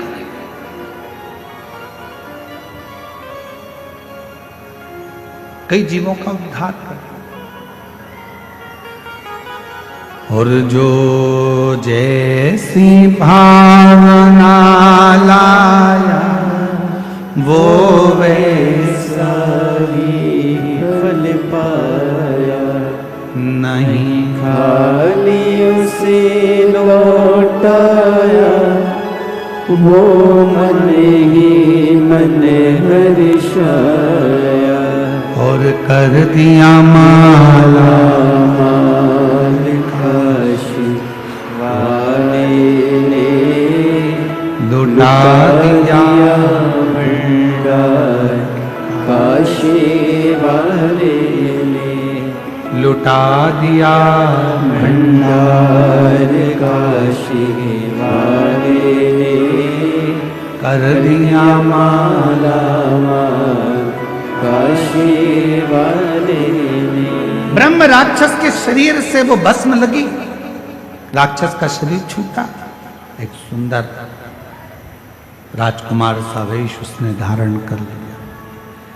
और राजकुमार सा वेश बनाकर, बड़ा सुंदर स्वरूप बनाकर, बड़ा सुंदर वेश बनाकर जब वो सामने आया, वामदेव शिव मुनि ने पूछा, तुम कौन हो, कहां से आए हो, क्या तुम्हारा नाम है? अभी तो तुम मुझे खाने वाले थे, तुम तो राक्षस हो, और अब तुमने इतना सुंदर रूप रख लिया, कौन हो तुम? कहा, गुरुदेव, पूर्व समय में मैं पवन राष्ट्र रक्षक था, मेरा नाम दुर्जय था।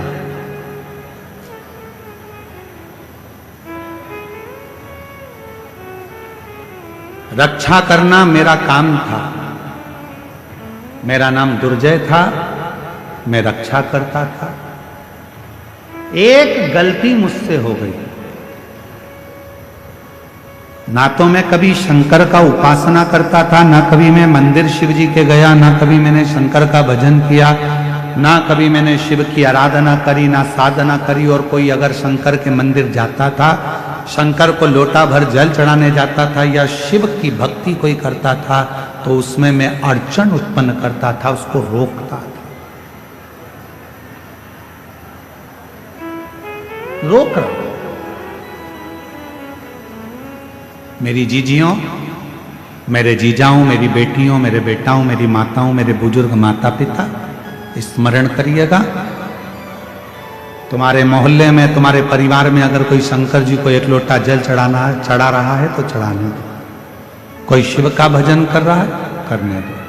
कोई शंकर की कथा में जा रहा है, जाने, उस पर टांट नहीं मारना, उसको ताना नहीं कसना, उसको ताने नहीं देना।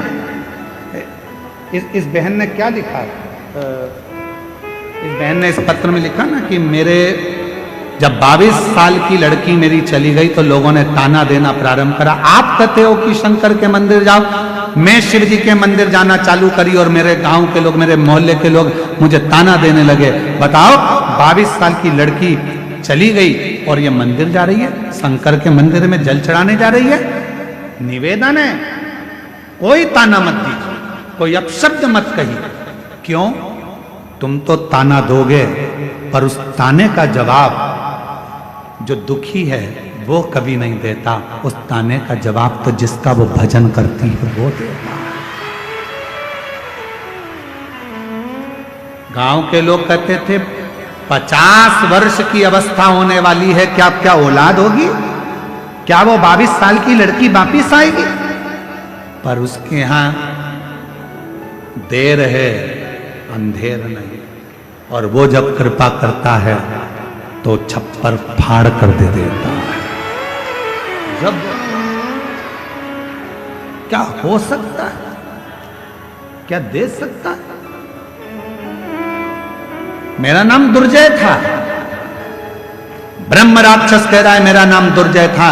कोई मंदिर जाता था तो ताने देता था, कोई भगवान के भजन में जाता था तो उसको ताने देता था। मंदिर जाने के लिए मैं उनको रोक लेता था, कह देता था क्या करोगे मंदिर जाकर, क्या रखा है शिव पुराण में, क्या करोगे शंकर की कथा सुनकर। ऐसे तो बहुत आते बहुत जाते, दिन रात मैं शंकर की निंदा, मंदिर की निंदा, शिव पुराण की निंदा, शंकर के भक्त की निंदा दिन भर करता था। आखिरी में मेरे शरीर में एक रोग लग गया और वो रोग इतना बढ़ता चले गया। एक रोग के साथ दूसरा रोग लग गया, दूसरे रोग के साथ तीसरा रोग लग गया। जो शिव की निंदा करता है, भगवान शंकर या भगवान शंकर के भक्त की अगर कोई निंदा करता है, शिव महापुराण की कोई निंदा करता है, आखिरी का उसका शरीर बहुत बेकार हो जाता है। शरीर इतना बुरा हो जाता है कि घर के लोग भगवान से प्रार्थना करते हैं कि इसको उठा लो, भुगत रहा है, अब उठा लीजिए, अब मत रखो इसको संसार में। शिव निंदा, देव ऋषि नारद ने शंकर भगवान की निंदा करी, बंदर का मुख लगा। भगवान विष्णु ने शंकर जी की निंदा श्रवण करी, घोड़े का मुंह लगा, हाईगिव अवतार हुआ। शिव की निंदा जो करता है आखिरी में उसको भोगना पड़ता ही है, भोगना ही पड़ता है। आप कथा में नहीं जा सकते, मत जाओ, पर किसी को ये मत कहो कि शिव पुराण सुनकर क्या करोगे, क्यों इनके चक्कर में पड़े हो, क्यों क्या करना, शंकर जी की कथा से क्या मतलब है, काय को जा रहे हो, क्या मतलब है, क्या रखा है शिव पुराण में, क्यों शंकर जी के मंदिर में एक लोटा जल चढ़ाना। शिव की निंदा करने वाले की गति आखिरी में ऐसी हो जाती है, ये हम नहीं कह रहे, ये दुर्जय की कथा वामदेव मुनि की कथा कह रही है। दुर्जय कह रहा है कि मैंने केवल एक काम करा, जो शिवालय जाता था उसको ताने देता था, जो कथा सुनता था उसको अपशब्द कहता था, लोगों को मंदिर देवालय शिवालय से दूर करता था, लोगों के हृदय में भगवान के प्रति बैर उत्पन्न करता था। मेरे शरीर में एक रोग हो गया, वो रोग ने मुझे घेर लिया, आखिरी में वो रोग बढ़ता चले गया और मेरे प्राण छूट गए, मर गए। सारे भोग भोगे मैंने, जितने नरक के सब भोगे मैंने, आखिरी में भी नरक कम पड़ गए मेरे भोग भुगताने में। तो मुझे राक्षस बनाकर जन्म दे दिया और राक्षस बनकर मैं फिरता रहा। जब मैं राक्षस बनकर नीचे आ रहा था, उसी समय पर मुझे शंकर का गण नंदी मिला और नंदी से मैंने पूछा कि मुझसे बहुत बड़ी गलती हो गई, मेरा प्रायश्चित क्या होगा, मेरा शरीर कैसे छूटेगा, मैं इस राक्षस की योनि से कैसे छूटूंगा। तो नंदी ने कहा था, यदि कोई शंकर का भक्त तन पर भस्म धारण कर कर जा रहा होगा, उसकी भस्म तेरे शरीर से लगेगी और उसी पल तू मुक्त हो जाएगा। उसी पल मुक्त हो। हमसे लोग कहते हैं गुरुजी शिव महापुराण की कथा के पंडाल में जो लोग आते हैं वहां की मिट्टी को सिर से लगाते हैं, किसी को बीमारी होती है तो वहां लगा लेते हैं, आखिर इस मिट्टी में ऐसा है क्या? हम निवेदन करते हैं इस मिट्टी में कुछ नहीं है, पर इस मिट्टी में इतना जरूर है। इतने शिव भक्त एक साथ बैठकर जब अखंड जाप श्री शिवाय नमस्तुभ्यम बोलते हैं और भगवान की कथा का रसतत्व ग्रहण करते हैं तो वो मिट्टी भी चंदन बन जाती है, भस्म बन जाती है, वो जीव का कल्याण कर जाती है। उस मिट्टी में इतना बल हो जाता है, उस मिट्टी में।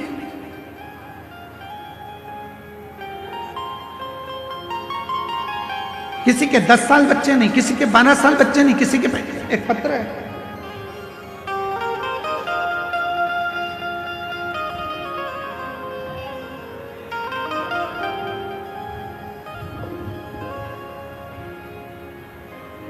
पाकुड़ झारखंड से निशा देवी, मेरा मोबाइल नंबर ये है, कहीं बैठी हो तो हाथ हिला सकती हैं। निशा देवी पाकुड़ झारखंड से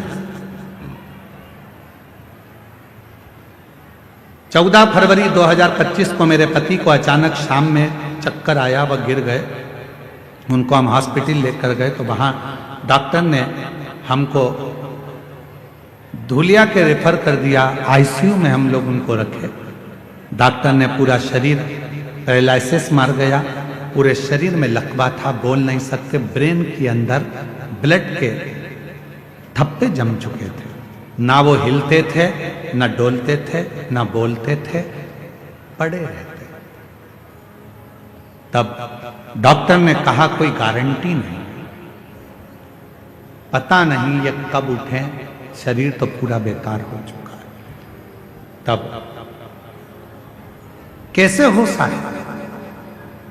शिव जी के मंदिर भगवान शंकर को एक लोटा जल चढ़ाकर उसका जल लगाना प्रारंभ करा, बेलपत्र देना प्रारंभ करा। समझ नहीं आया कि करें तो करें क्या। तब मेरी मां ने कहा कि हमारे नजदीक में एक माता जी रहती हैं, वो एक शिव पुराण की कथा में गई थी, उसकी मिट्टी लेकर आई, उसकी मिट्टी लेकर आई है।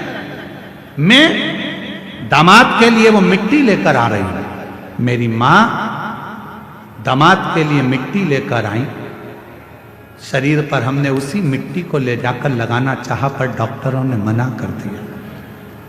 चुपचाप से अपने कपड़े में मिट्टी को लगाकर दामाद के पास मेरी मां मिलने के लिए गई और अपना साड़ी का पल्लू दामाद के पूरे शरीर पर लगा दिया। 15 मिनट के बाद शरीर में हलचल होना प्रारंभ हो गई, शरीर में हलचल होना प्रारंभ हुई। आईसीयू में भर्ती थे।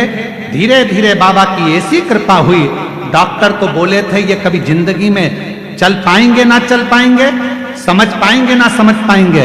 आज मैं उनका पूरा फोटो लगा रही हूं कि पूरी ठीक होकर बाबा की कृपा से, शंकर की कृपा से, आज बाबा की करुणा से पूर्ण तरह से उठ बैठ गए।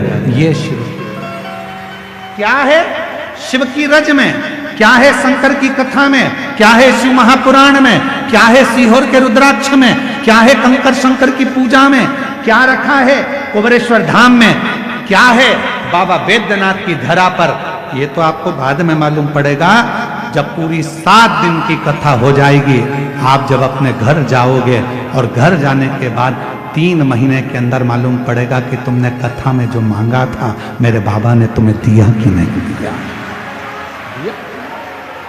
ये बाद में मालूम पड़ेगा। और फिर निवेदन करूं, जब तुम्हारे नजदीक में कथा हो तो पत्र लिखकर भेजने की तैयारी रखना कि मेरे बाबा ने मुझे जो मांगा था, मैंने बैद्यनाथ जी की धरा पर, मेरे बाबा ने मुझे छप्पर फाड़ कर दे दिया, मेरे बाबा ने करुणा कर। यहां शिव महापुराण की कथा में बैठने के लिए विवाद मत करो, आगे बैठने के चक्कर में झगड़ा मत करो, समय मत निकालो, जहां जगह मिल जाए। हम क्यों इन साउंड वाले से लड़ते हैं? क्या हमको शौक पड़ता है कि हम माइक वाले से लड़ें झगड़ें, हम उनको चिल्लाएं? उसका केवल एक कारण होता है, हमको दिक्कत एक ही चीज की होती है कि आप इतनी दूर दूर से 500 600 किलोमीटर दूर से आते हो, धक्के खाकर आते हो, बड़ी मुश्किल से जगह मिलती है और आपको अगर सुनने को भी नहीं मिले तो हमारा भी दिल दुखता है, इसलिए हम इनको चिल्ला देते हैं। हमें शौक नहीं चढ़ रहा कि हम इनको डांटें चिल्लाएं, इनका भी फर्ज बनता है कि ये लाखों की भीड़ केवल सुनने के लिए आती है। महाराज तो दिखता ही नहीं है, नजर ही नहीं आता सियोर वाला महाराज है कहां। केवल एक आस लेकर, विश्वास लेकर लोग यहां पहुंचते हैं और विश्वास के साथ हम भी कहते हैं कि मेरा कुबेरेश्वर बाबा इस वैद्यनाथ बाबा के दरवाजे से तुमको खाली नहीं भेजेगा, झोली भरकर जरूर भेजेगा। जो जैसी भावना लाया वो वैसा ही फल पाया, नहीं खाली उसे लौटाया, वो मन ही मन हर्षाया, और कर दिया माला हमारे काशी वाले ने लुटा दिया भंडार काशी वाले। वो जिस कामना से आप आए हो, जिस भाव से आप आए हो, जिस विश्वास के साथ आप आए हो, हमारे भरोसे नहीं, आप देवघर वाले के भरोसे आए, आप बाबा के भरोसे आए, आप हमारे भरोसे नहीं।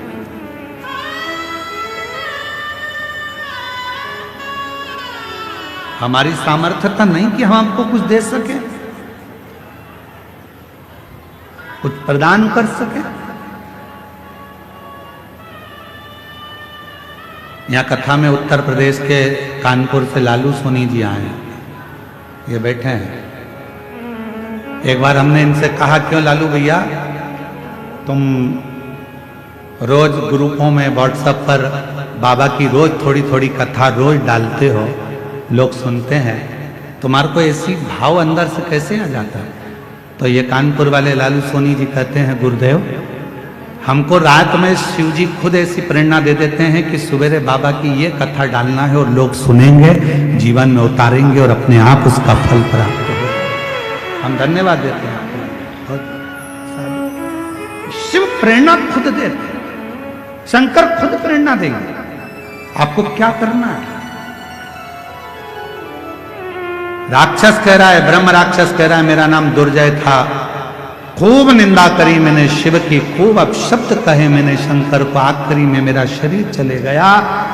जितने नरक होते हैं सारे नरक मैंने भोगे, उसके बाद भी मेरी मुक्ति नहीं हुई। तब मुझे राक्षस बनाकर भेज दिया। राक्षस बनने के बाद जब मैं आ रहा था मुझे नंदी दिखे। बाबा नंदी से पूछा कि मेरी मुक्ति कैसे होगी, तो कहा कोई शंकर का भक्त अपने तन पर भस्म लगाएगा, वो भस्म तेरे शरीर को छुएगी और वो भस्म तुझे राक्षस योनि से मुक्ति दे देगी। बस हे वामदेव जी, आपके शरीर की भस्म मुझे छू गई और छूते से ही आज मेरी मुक्ति हो गई। रज छूते से, छूकर क्या मिलता है? शिव उपासना कर रही है, भगवान शंकर का चरित्र कर रहा है। इसीलिए शिव तत्व कहता है भोजन भजन व्यापार और मिलन, चार चीजें हैं। आप भी बोलिएगा साथ में, भोजन भजन व्यापार और मिलन। ये चार हमेशा प्रसन्नता में करना चाहिए, चेहरे पर स्माइल होना चाहिए। भोजन करते समय अपने चेहरे पर मुस्कुराहट रखिए, क्रोध नहीं, गुस्सा नहीं, चिड़चिड़ नहीं, अपशब्द नहीं। भोजन करते समय अपने मन को इतना पवित्र रखो कि चेहरे पर प्रसन्नता रहे। आधे से ज्यादा लोग जब भी भोजन करने बैठते हैं, सास के सामने थाली गई, सास का मुंह भगोना हो गया। बेटे के सामने भोजन गया, उसका मुंह फूल गया। ससुर खाने बैठा, उसका मुंह फूल गया।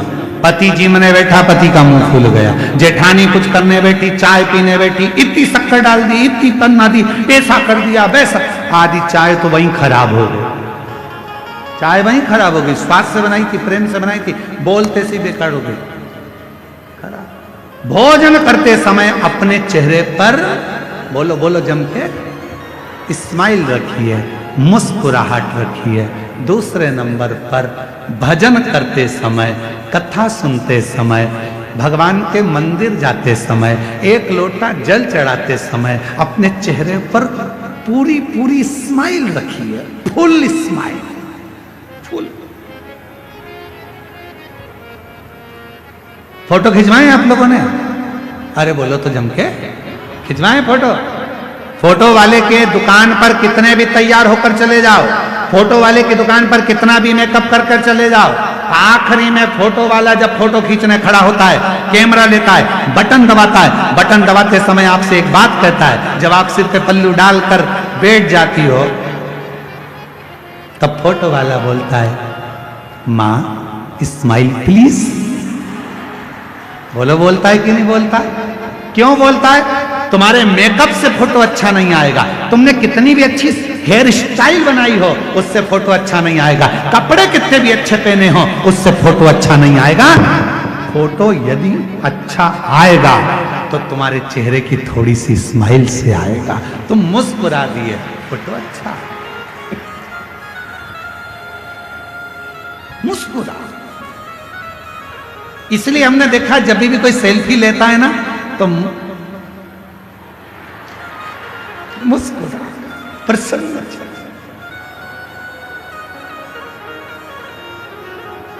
एक बार कानपुर में कथा करने गए थे तो वहां एक बूढ़ी माता जी डंडा टेक कर, उनका फोटो वीडियो भी बहुत चला है, और अगर नहीं भी चला होगा तो हम आपको कभी भेज देंगे वो बूढ़ी माता जी का।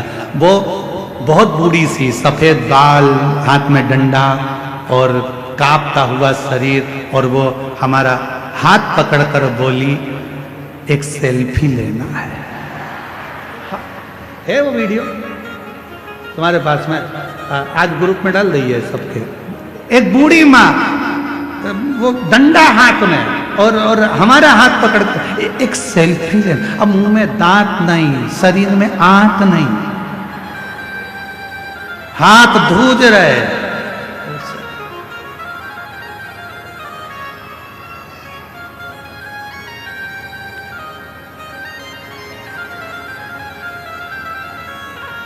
सेल्फी लेते समय स्माइल। तो शिव कथा कर रही है, भोजन करते समय प्रसन्न दिखो, भजन करते समय कथा में जितनी देर बैठो उतनी देर ऐसे मत बैठना किसी ने मार ठोक के बिठा दिया हो। कथा में बैठना तो बड़ी प्रसन्नता में बैठना।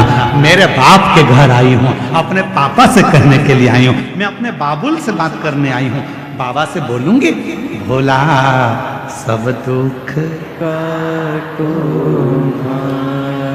ओ भोला सब दुख काटो मारा।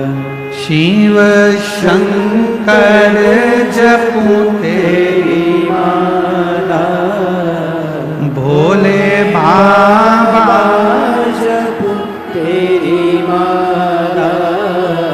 ओ भोला सब दुख काटो मारा। अपने पिता से कहने के लिए आए, बाबुल से कहने। तो शास्त्र कह रहा है भोजन करते समय चेहरे पर प्रसन्नता रखो, भजन करते समय चेहरे पर प्रसन्नता रखो। और तीसरे नंबर पर है ऑफिस में, व्यापार करते समय, नौकरी करते समय, दुकान चलाते समय, व्यापार करते समय अपने चेहरे पर प्रसन्नता। कई लोग दुकान पर ग्राहकों को निभाते निभाते चिड़चिड़े हो जाते, चिड़चिड़। प्रसन्नता ऑफिस में काम करते समय चेहरे पर प्रसन्नता।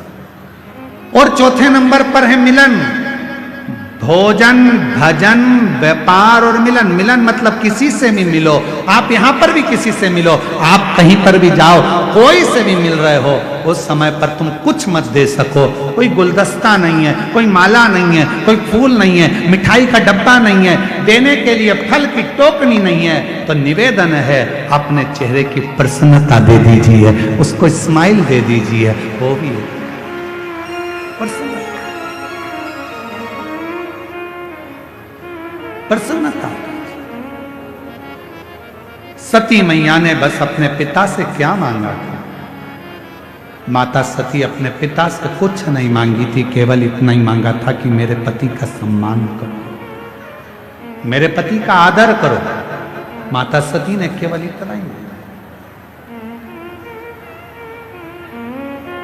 और कुछ भी नहीं।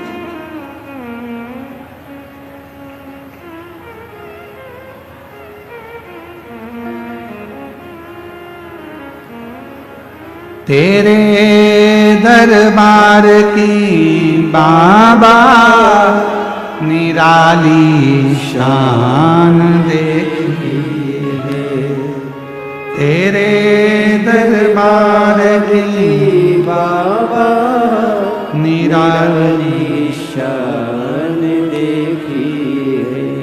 तुझे देते नहीं देखा, पर झोली भरी देखी है। तुझे देते नहीं देखा, पर झोली भरी देखी है।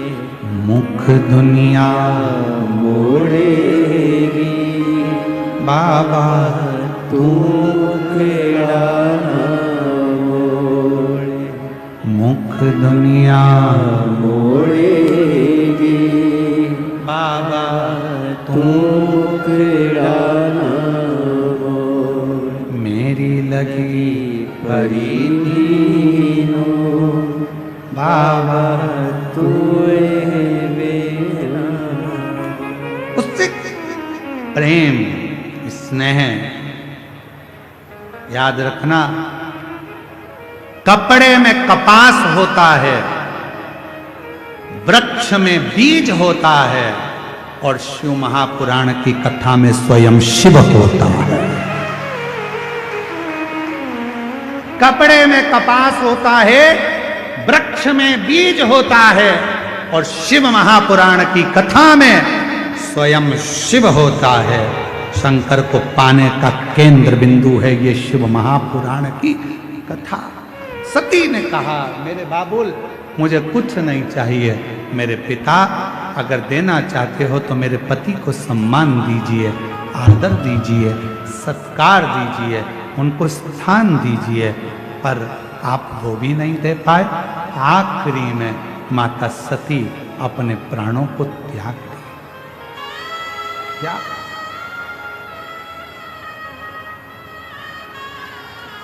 तन पर भगवान शंकर ने अपने कंधे पर माता सती के शव को रख लिया। कंधे पर वीरभद्र को तन करा, दक्ष प्रजापति का सिर कटा, अग्नि में गिरा, बकरे का मुख बन गया। बकरे कंधे पर शीश, कंधे पर शरीर, और कंधे पर जब शरीर है, कंधे पर जब शरीर धारण कर रखा था, कंधे पर जब शरीर था, दुनिया के लोगों को लगा कि भगवान नारायण ने अपने सुदर्शन चक्र से माता सती के टुकड़े कर दिए। भगवान नारायण माता सती के टुकड़े नहीं कर पाते, क्योंकि सती के टुकड़े करना बहुत कठिन था। वो सुदर्शन चक्र भगवान नारायण का नहीं था। जब 108 कमल के पुष्प भगवान नारायण श्रावण के महीने में भगवान शिव को दे रहे थे, एक कमल का पुष्प कम पड़ गया था, तब भगवान विष्णु ने अपना नेत्र निकालकर शिव जी को दे दिया था। शंकर जी के 3 नेत्र हो गए थे, और भगवान शंकर ने अपना सुदर्शन चक्र भगवान विष्णु को दे दिया था।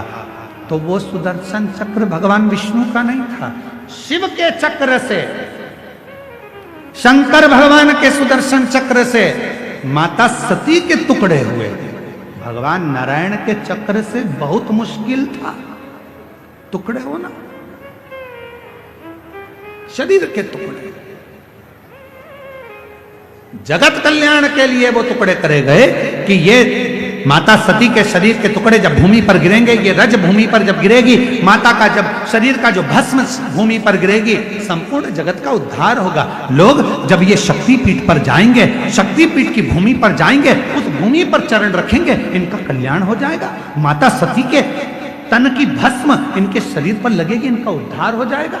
और आप और हम तो कितने किस्मत वाले हैं कि उस भूमि पर कथा सुन रहे हैं, जिस भूमि पर स्वयं शक्ति भी है और स्वयं शिव भी है, उस भूमि पर कथा श्रवण। ये प्रभु की कृपा से प्राप्त होता है, ये भगवान की करुणा से प्राप्त होता है, ये शिव की कृपा के बिना मिल नहीं सकता। एक हमारे एक सूरत के श्री आशुतोष मिश्रा जी हैं और एक लालजी भाई सेंगर जी हैं और चेतु भाई पाटिल जी हैं। ये जब एक बार कथा लेने के लिए सीहोर आए सूरत से, तो ये कथा लेने के लिए जब सीहोर आए तो हमने इनसे पूछा कि कथा क्यों लेना। मिश्रा जी बहुत बहुत साधुवाद है। तो इनसे हमने पूछा कि कथा क्यों लेना है, तो कहा गुरुजी बस बाबा की कृपा है और कथा स्वयं देवाधिदेव महादेव ने ऐसी प्रेरणा दी है अंदर से कि मन के अंदर ऐसा भाव आया है कि बाबा इस कथा को करवाए और बाबा ही इस कथा को सुने। और गुजरात सूरत की बरडोली में ये कथा हो और बाबा इसको धारण करें। आज मैं इस व्यासपीठ से आशुतोष मिश्रा जी को, लालजी भाई सिंगर जी को, चेतु भाई पाटिल जी को बहुत बहुत साधुवाद देता हूं, जिनके यहाँ 4 जनवरी से 10 जनवरी 2026 में शिव महापुराण की कथा नए वर्ष के अंतर्गत होने जा रही है सूरत अंतर्गत। मैं उनको साधुवाद देता हूं उसके लिए बहुत बहुत, आपको बहुत बहुत साधुवाद। ये शिव की उदारता, ये शंकर की उदारता। महाराज शिव की उदारता के बिना कुछ संभव नहीं है। सती मैया के शरीर के टुकड़े हो गए। जो माता सती जलकर भस्म हुई थी वो हिमालय राज के घर में पार्वती जी के नाम से विख्यात हो गई और माता पार्वती जी का हिमालय राज के घर में जन्म हुआ। शिव को पति मानकर पूजन आराधना करना, साधना करना, सती माता का वो स्वरूप, माता पार्वती जी का एक आनंदमय भाव और माँ जगत जननी पार्वती जी का शुभ मंगल विवाह भगवान देवाधिदेव महा